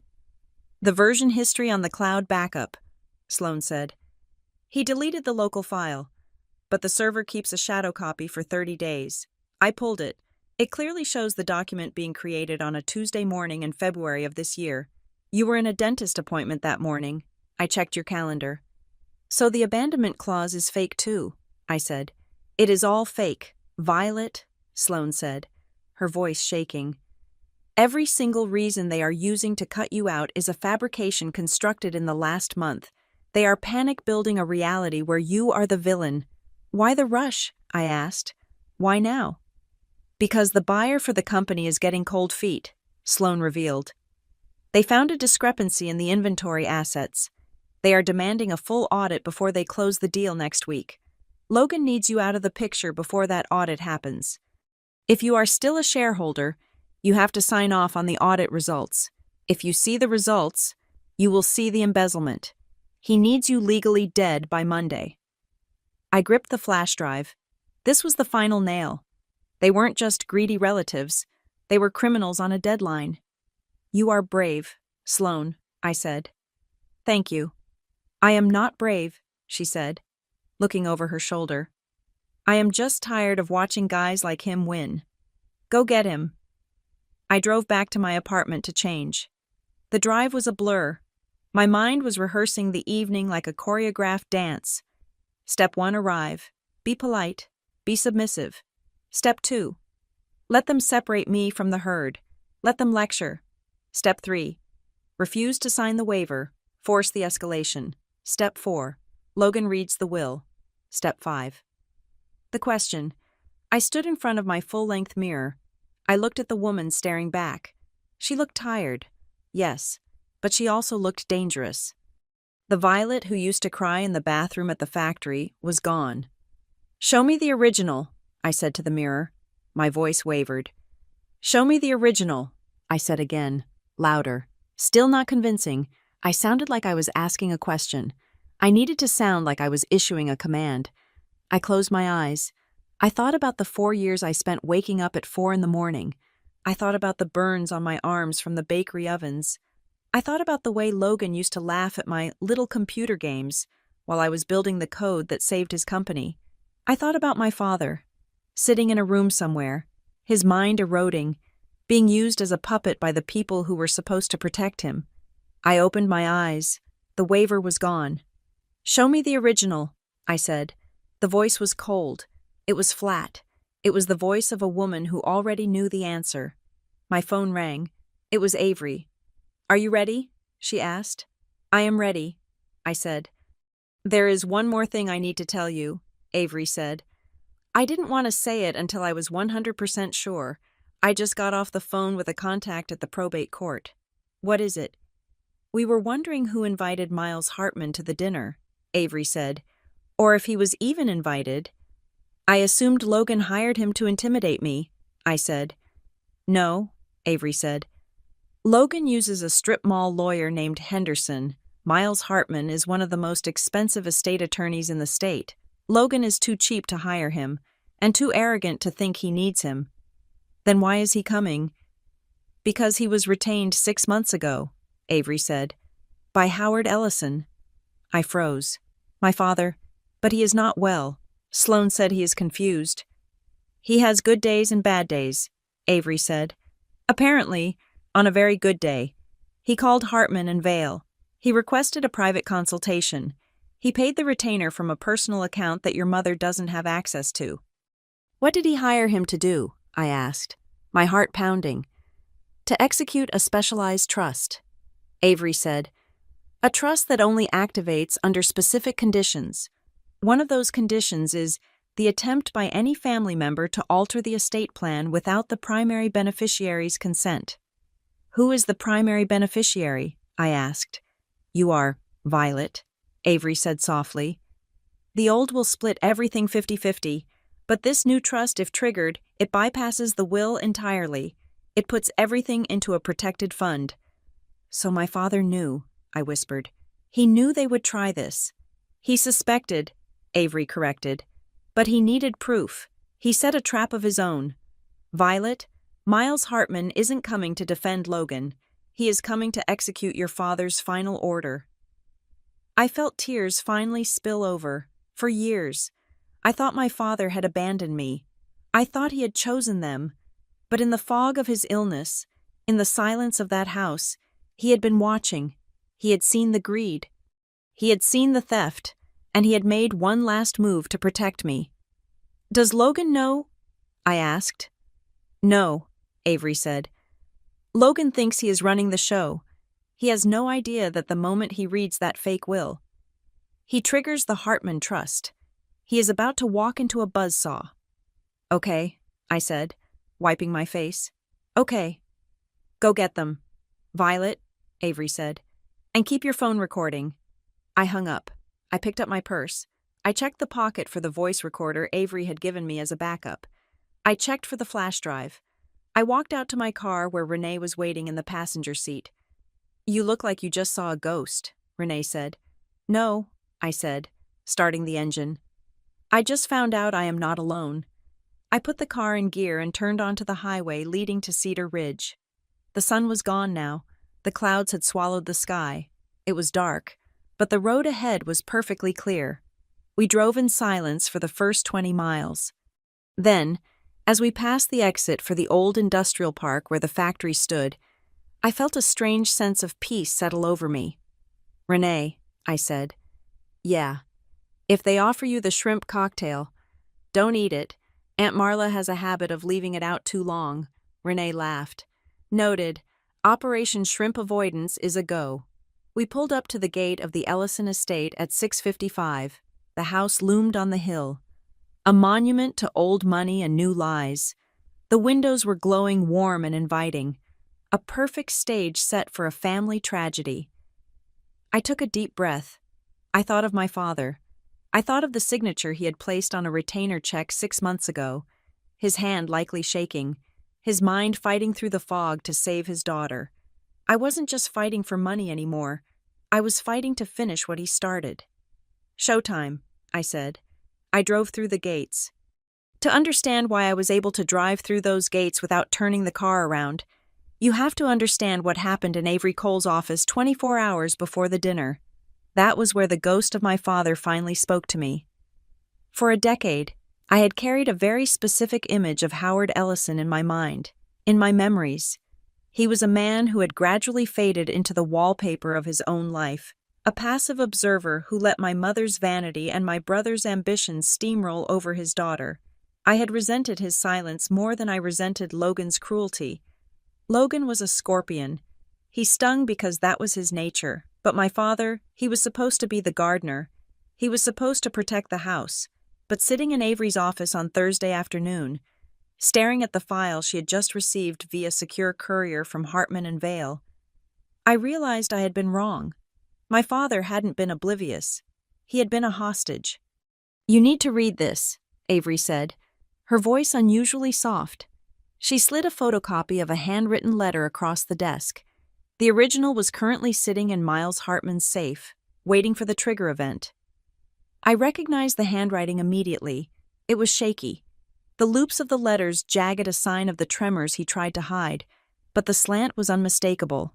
It was dated 6 months ago. "To my daughter, Violet, if you are reading this, it means I have failed you in life, and I'm trying to make amends in death. I know what they did to you. I know about the school. I know about the nights you worked at the bakery. I know about the loan. I wanted to stop them. God, I wanted to stop them. But you know your mother. You know the cost of peace in that house. I was weak. Vi, I was a coward who chose a quiet breakfast over a just war. I let them push you out because I was too tired to fight them, and I told myself you were strong enough to survive without us. I was right about your strength, but I was wrong to test it. Lately, my mind has been slipping. I have good days and bad days. On the bad days, Logan puts papers in front of me and tells me to sign. He thinks I do not read them. He thinks I'm just a rubber stamp. But on the good days, I see everything. I see the money moving to accounts I do not control. I see the way they talk about you when they think I am asleep. I cannot fight them openly. They have power of attorney over my medical care. If I resist, they will drug me or put me in a home where no one will ever find me. So I have to fight them the only way I have left. In silence, I have created a new trust. It is a trap. Vi, it is designed to catch them in their own greed. But it only works if they try to erase you completely. I am banking on their arrogance. I am banking on the fact that they will not be satisfied with 90%. They will want the last 10% that belongs to you. I am sorry I was not the father you deserved. I hope this gives you the weapon you need to build the life you earned. Love, Dad. I put the letter down. The paper was blurry because my eyes were full of tears. I didn't sob. I just let them fall. Hot and fast, dripping onto the expensive glass of Avery's desk. It was a vindication, but it was a bitter one. He had known. All those years I thought he was looking through me. He was actually watching me. He saw the abuse, and he chose to play dead because he was afraid of my mother's rage. It didn't make him a hero. It made him a tragic, broken man who was trying to smuggle an apology out of his own prison. "He knew," I whispered. He knew everything. He did, Avery said. And because he knew, he built the Hartman Trust with a very specific clause. We call it a poison pill in the corporate world, but in estate law, this is more like a landmine. She flipped to the legal document attached to the letter. Clause 9, Avery pointed out, the no contest and anti-coercion provision. It states that if any beneficiary attempts to coerce, threaten, or defraud another beneficiary into relinquishing their share, or if any beneficiary presents falsified documents to the executor, that beneficiary is immediately and irrevocably disinherited. I read the words. They were brutal. They were absolute. So, I said, my voice steadying, if Logan tries to force me to sign that waiver tomorrow night, he loses everything, Avery finished. If he reads that fake will and claims it is real, he loses everything.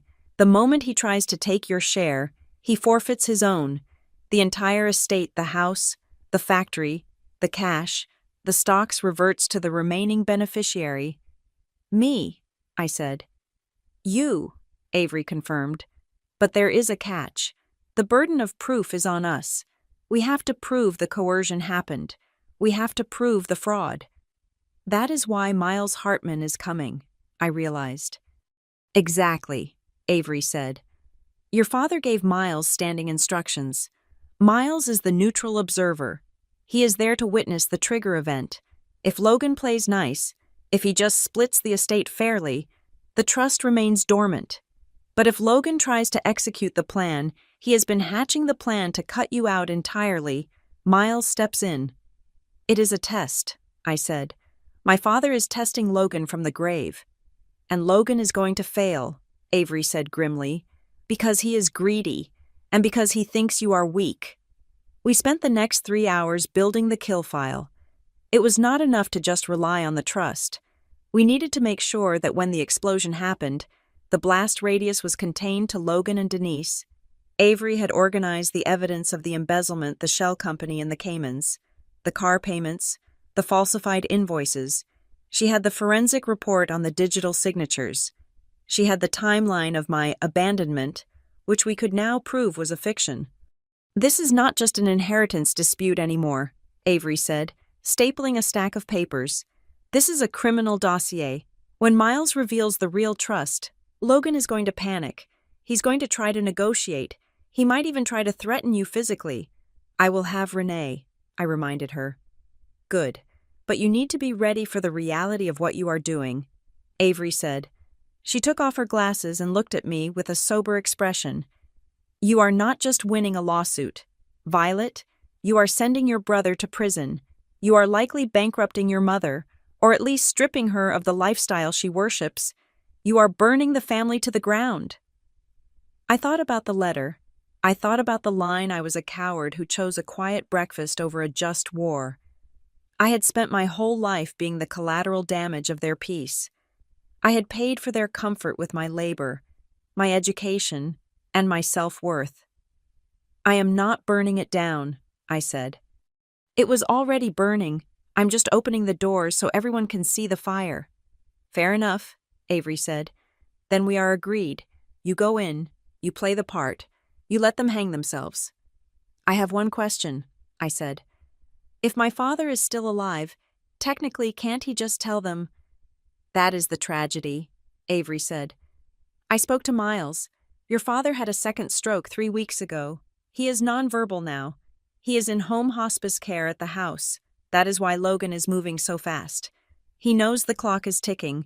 He needs to secure the assets before your father passes and the probate court gets involved. My heart broke all over again. He was in that house, dying, while they planned a party to celebrate stealing his legacy. I need to see him, I said.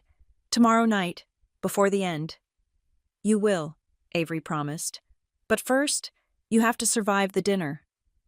I went home to my apartment. I didn't sleep. I sat by the window, watching the rain streak against the glass. I felt a strange sense of calm. The fear was gone. The anxiety was gone. All that was left was a cold, hard resolve.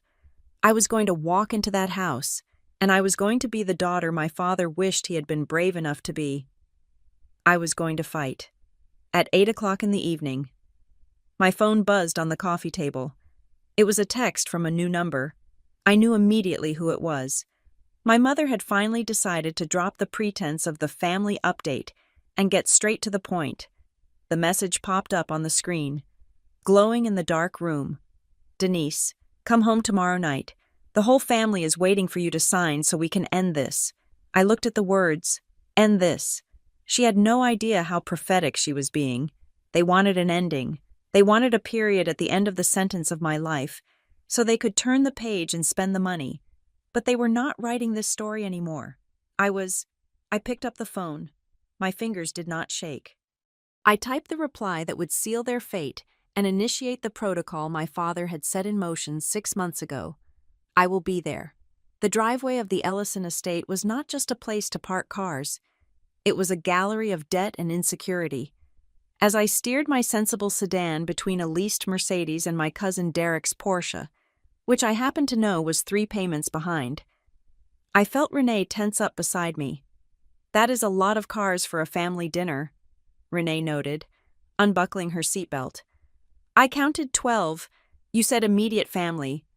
This is not a dinner, I said, checking my reflection in the rearview mirror one last time. This is a coronation. Logan needs an audience. We walked up the stone path. The house was blazing with light. Every window was illuminated, casting long theatrical shadows across the manicured lawn. I could hear the hum of conversation and the clink of glass even before we reached the front door. My heart should have been hammering against my ribs. I should have been the terrified girl who left this place 3 years ago, running from the weight of their disappointment, but I was not that girl anymore. I was the one holding the match.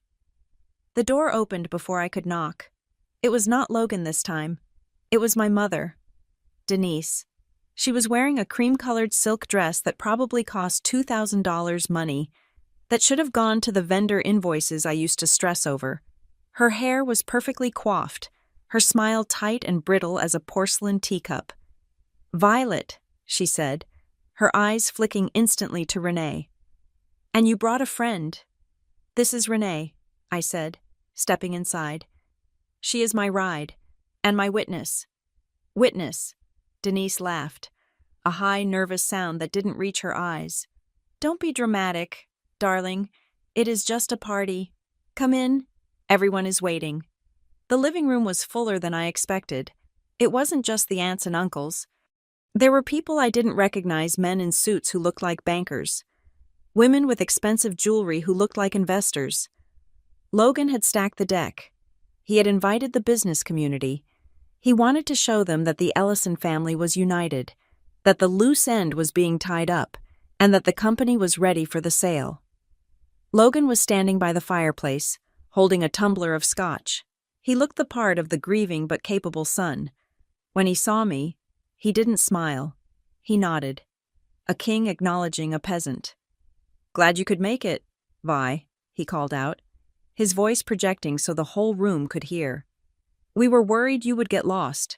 It has been a while since you visited the people who raised you."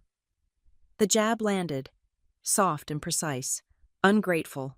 That was the narrative. I walked into the room, Renee flanking me like a bodyguard. I felt the eyes of 30 people on me. I saw pity in some, disdain in others. I saw Aunt Marla whispering to a woman I didn't know, likely explaining how I had failed to launch. "I know the way," I said, my voice steady. "I drove this road every morning at 4 o'clock for 4 years to open the factory. I could drive it blindfolded." A few people shifted uncomfortably. Logan's smile tightened. He didn't like being reminded of the labor.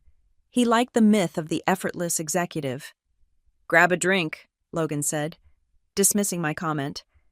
"We are about to sit down." The dinner was a masterclass in psychological warfare. They had set a long table in the formal dining room.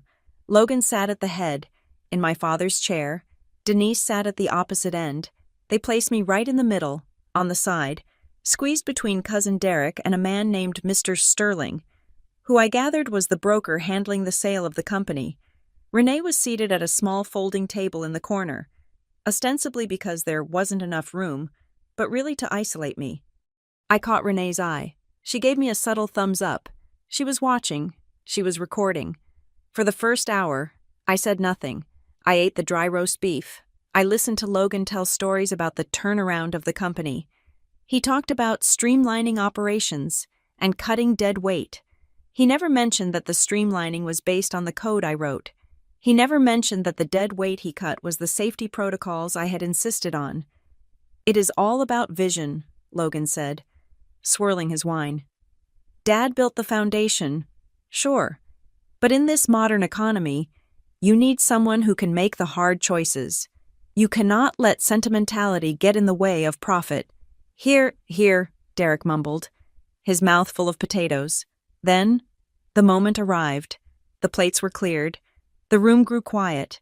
The air conditioning seemed to hum a little louder. Denise tapped her spoon against her glass.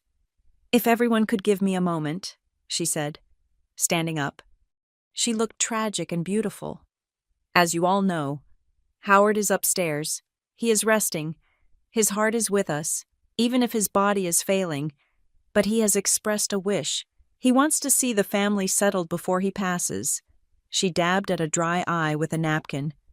"Logan has been carrying the weight of the world on his shoulders," she continued. "And we all know that Violet has chosen a different path, a path away from the family responsibility." She looked at me. The room looked at me. "So," Denise said, her voice hardening just a fraction, "to honor Howard's wishes and to secure the future of the company for everyone here, we need to handle a small piece of housekeeping." Logan stood up. He reached under the table and pulled out the document. It was the voluntary relinquishment. He placed it on the table in front of me, right next to my water glass. He also produced a heavy gold-plated pen. "It is standard." Logan said, his voice smooth, reasonable, the voice of a man just trying to help. "Since you have been gone for 3 years, and since you never returned to school as agreed in the loan terms, the bank needs you to formally step aside. It clears the title so we can bring in new investors. It is what Dad wants." I looked at the paper. I looked at the pen. The room held its breath. This was the public execution. If I signed, I admitted I was a failure who had abandoned her duty. If I refused, I was the greedy monster blocking the family's survival. I picked up the document. I pretended to read it. I let the silence stretch out until it became uncomfortable. "You mentioned a loan term," I said, my voice clear in the quiet room. "The clause about returning to school." "Right," Logan said, checking his watch. "You didn't go back. The term expired. This just formalizes the forfeiture." "I see," I said. "And the date on this document, the date of the original agreement." 5 years ago, Logan said. "You know that. You signed it." I looked up at him. I looked at the investors. I looked at Mr. Sterling, the broker. "I did sign a document 5 years ago," I said. "But this is not that document." The temperature in the room dropped 10 degrees. Logan laughed. A short, sharp bark. "Don't be ridiculous. Of course it is. I printed a fresh copy from the file." "No," I said. "You printed a fresh copy from a file you created 3 weeks ago, on a Tuesday morning, when I was at the dentist." Logan's face went still. The charm evaporated. The predator appeared. "I don't know what you are talking about," he snapped. "You are confused. Just sign the paper. Violet, don't embarrass Mom." "I am not embarrassed," I said. "I am just curious. Why would I sign a relinquishment based on a clause that didn't exist in the original contract?" "It existed," Logan shouted, slamming his hand on the table. The silverware rattled. "You were too busy waiting tables to read the fine print. You were a dropout. You didn't understand the business then, and you don't understand it now." "Logan," Denise warned, sensing the mood shifting. "No," Logan said, pointing a finger at me. "I am done coddling her. She is a leech. She comes back here after 3 years, contributing nothing, and tries to hold us hostage. I saved this company. I earned this." He reached for the blue folder that was sitting on the sidebar, the prop he had been saving. Fine, Logan hissed. You want to play the hard way? Then we do it the hard way. If you won't sign the voluntary release, then I am forced to execute the amendment to Father's will. He opened the folder. He looked at the room, his eyes wild. My father saw this coming, Logan announced. He knew Violet would try to sabotage us. So last month, he signed an amendment. It removes her from the estate entirely. She gets nothing. 0. He waved the paper in the air. It is signed. It is notarized. It is over. I sat perfectly still. This was it. The trap. He had presented the document. He had claimed it was valid. He had done it in front of witnesses. I looked him in the eye. Show me the original, I said. Logan froze. What? The original, I repeated. That is a copy. I want to see the original document with the wet ink signature. I want to see the notary seal pressed into the paper. If Dad signed it last month, it should be in the safe. If the lawyers have it, Logan stammered. Which lawyers? I asked. Henderson, or the firm you paid in the Cayman Islands. A gasp went through the room. Mr. Sterling, the broker, sat up straighter. You are lying, Logan shouted. You are crazy. Dad signed this. He wants you out. Then bring him down here, I said. If he signed it, bring him down here and let him tell me to my face. He is sick, Denise shrieked. How dare you? He is sick, I agreed. Too sick to sign a complex legal amendment, but not too sick to know when he is being robbed. Logan was shaking now. He looked at the investors, who were exchanging worried glances. He realized he was losing the room. He needed to regain control. He needed a symbol of victory. He turned to the sidebar and grabbed the bottle of Dom Perignon. He popped the cork with a violent twist. The sound was like a gunshot.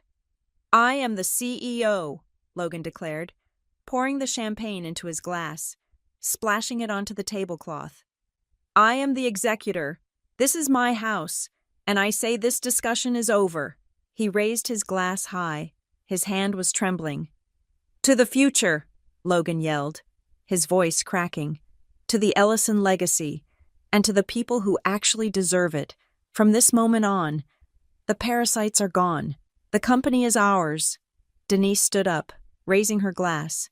To the legacy. A few of the sycophants raised their glasses. Derek raised his. Aunt Marla raised hers. But the investors kept their hands on the table. Renee was holding her phone up, the red recording light steady and unblinking. I stood up. I picked up my water glass. I looked at Logan. I looked at the fear behind his eyes. I looked at the sweat on his brow. I saw the little boy who used to cheat at Monopoly because he couldn't stand losing. To the legacy, I said softly. Logan sneered at me. You don't get to toast. Violet, you are nobody. I am toasting to the truth, I said. Congratulations.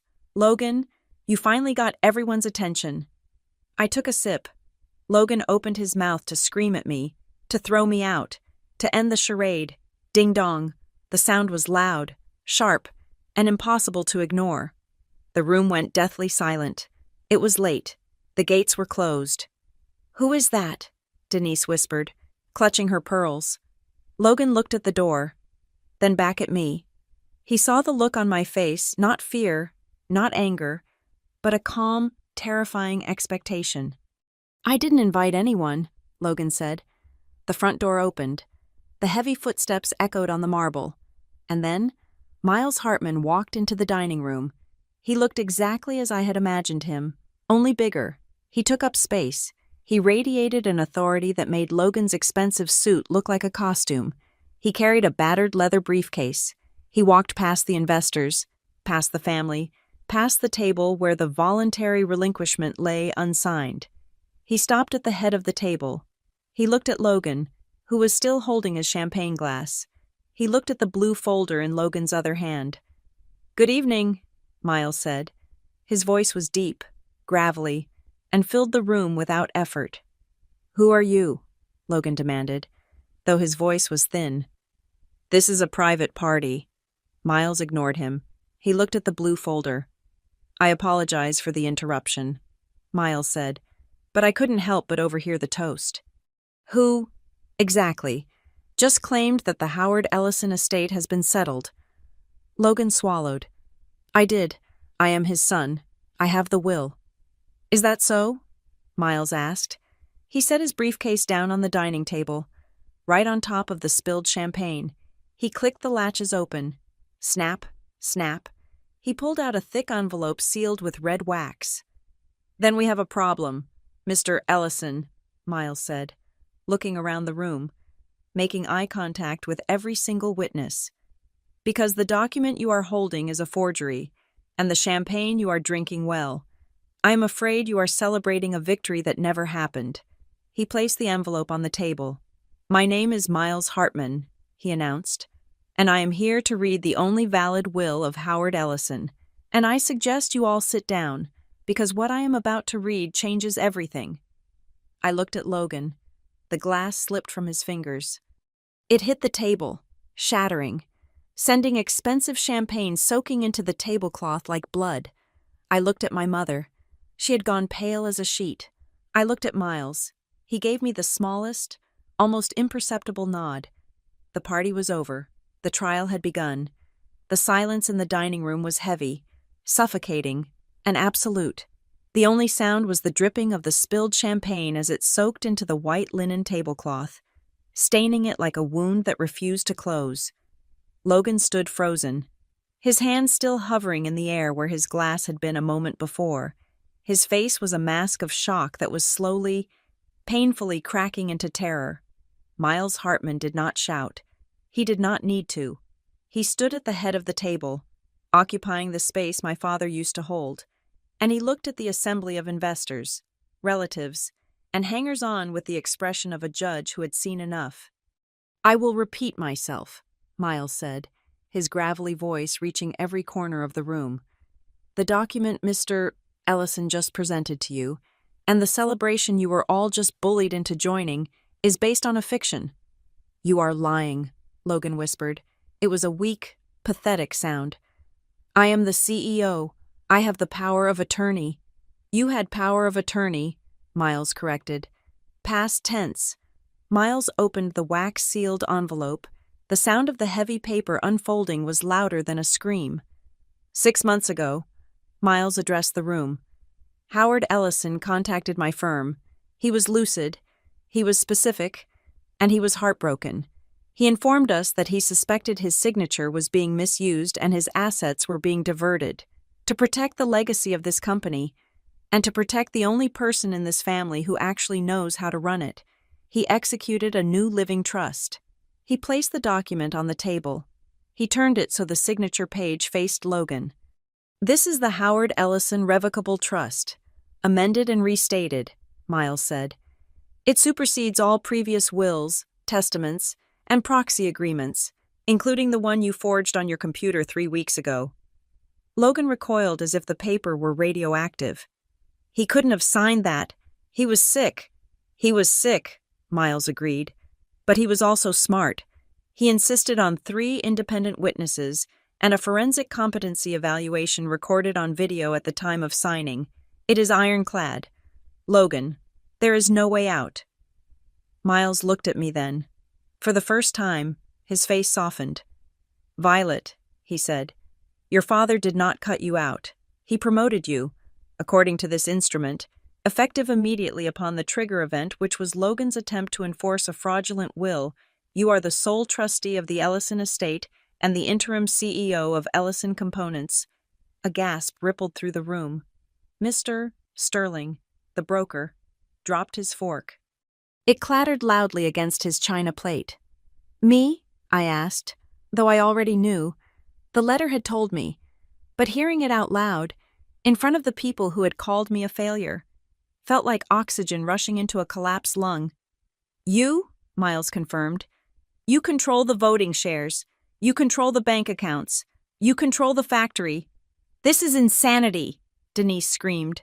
Finding her voice, she stood up, knocking her chair over. She is a waitress. She is a dropout. You cannot give the company to her. She will ruin us. She saved you, Miles thundered. his voice finally rising. According to the employment records and the operational logs we reviewed, this company would have been bankrupt 10 years ago if your daughter hadn't worked 3 jobs to keep it afloat. Howard knew that. And now, legally, you all know it too. Logan was shaking his head, backing away toward the fireplace. No, this is a trick. I will sue. I will contest this. I have rights. I was hoping you would say that, Miles said. He turned the page of the document. Because that brings us to the most important clause your father inserted, the no contest and anti-coercion provision. Miles looked at the investors. He wanted them to hear this clearly. Clause 7.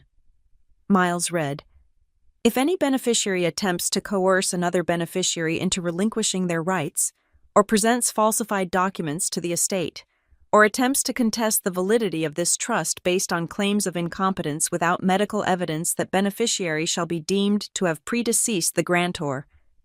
The room went dead quiet. What does that mean? Aunt Marla whispered, her face pale. It means, I said, speaking for the first time since Miles entered, that because Logan tried to force me to sign that waiver, and because he read a fake will tonight, he is disinherited. Completely. He gets nothing. Not a share, not $1, not the house. Logan looked at me. His eyes were wide, filled with a panic so raw it was almost hard to watch. You set me up, he stammered. You knew. I knew you were greedy, I said. I just waited for you to prove it. This is a family matter, Logan shouted, turning to the guests, trying to rally support. This is a misunderstanding. We can work this out, Violet. Tell him we can split it. It is not a family matter, a sharp female voice cut in from the hallway. Everyone turned. Avery Cole walked in.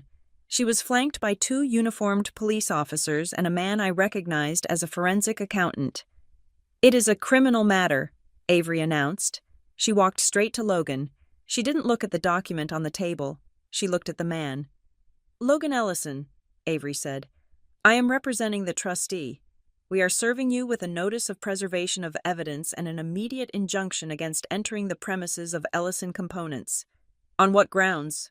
Logan spat, trying to regain his composure. Embezzlement, Avery said calmly. Corporate fraud. Forgery. She tossed a file onto the dining table. It slid across the wet tablecloth and stopped right in front of Mr.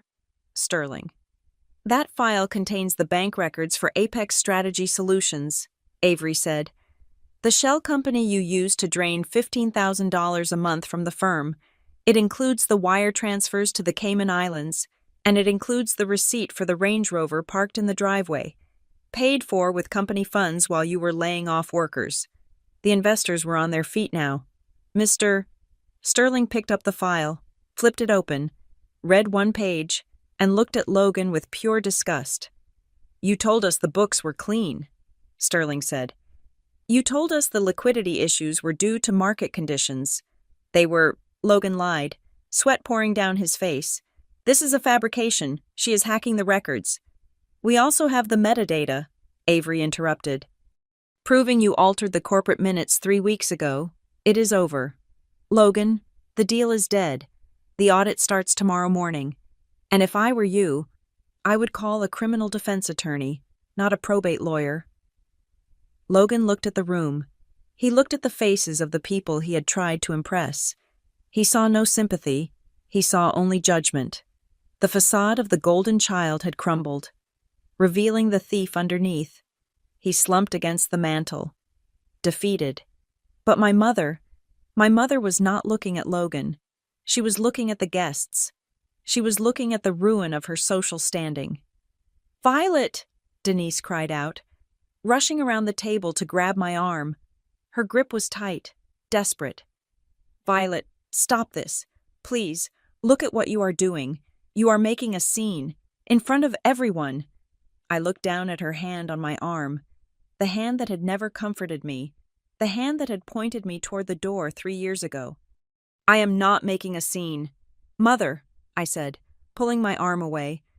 I am making a correction. But the scandal, she wept, tears streaming down her face, ruining her makeup. Think of the family name. We can fix this quietly. We can send the police away. We can talk about shares. Just don't do this to us. Don't humiliate us." "Humiliate you?" I asked. "You just spent 2 hours watching Logan humiliate me. You toasted to it. You drank champagne to it." "I had to," she sobbed. "He is your brother. He was running the company. I did it for the family." "No," I said, my voice dropping to a whisper that only she could hear, though the silence in the room carried it to everyone. "You did it for the image of the family. You cared more about how things looked than what they actually were." "I am your mother," she screamed. "I love you. You love the idea of me," I said. "But you chose your face over your daughter a long time ago." I turned to Miles. "Mr. Hartman," I said, "as trustee, I want to issue my first instruction." "I am listening," Miles said. "I want the house secured," I said.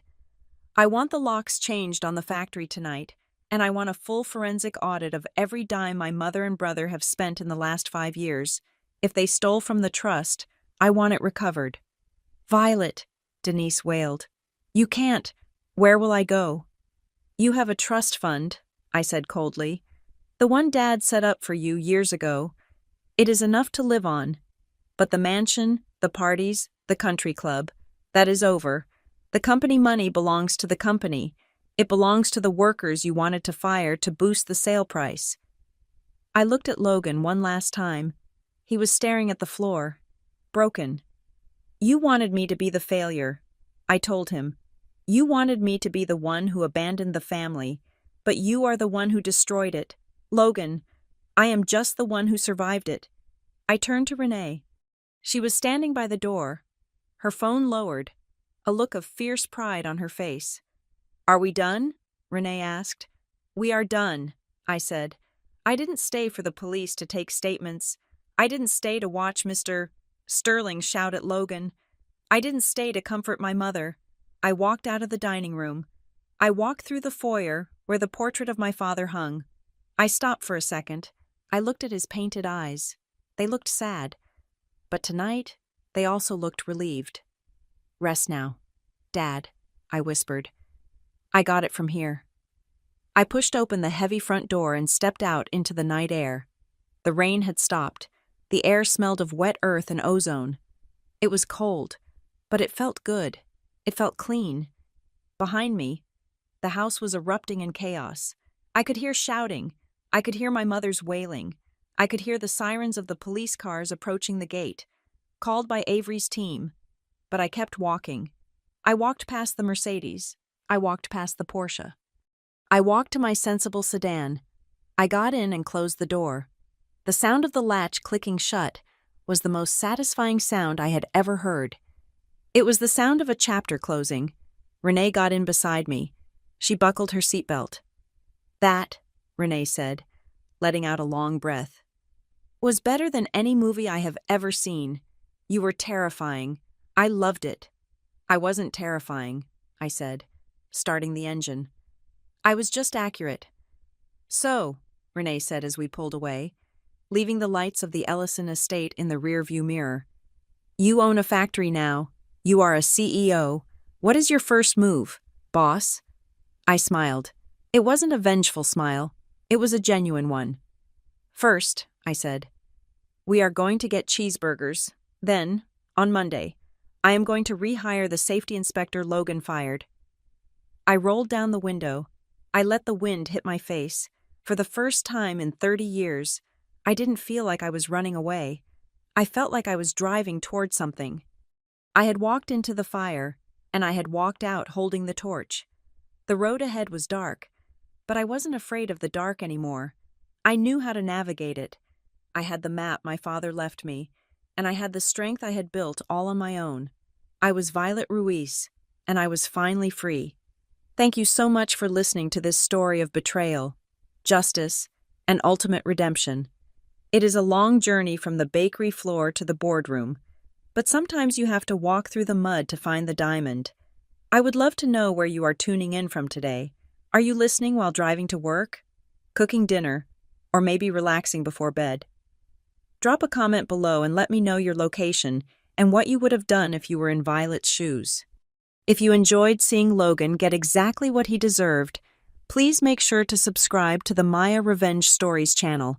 Hit that like button and smash the hype button so this story can reach even more people who need a reminder that the truth always wins in the end. Until next time, stay strong and read the fine print.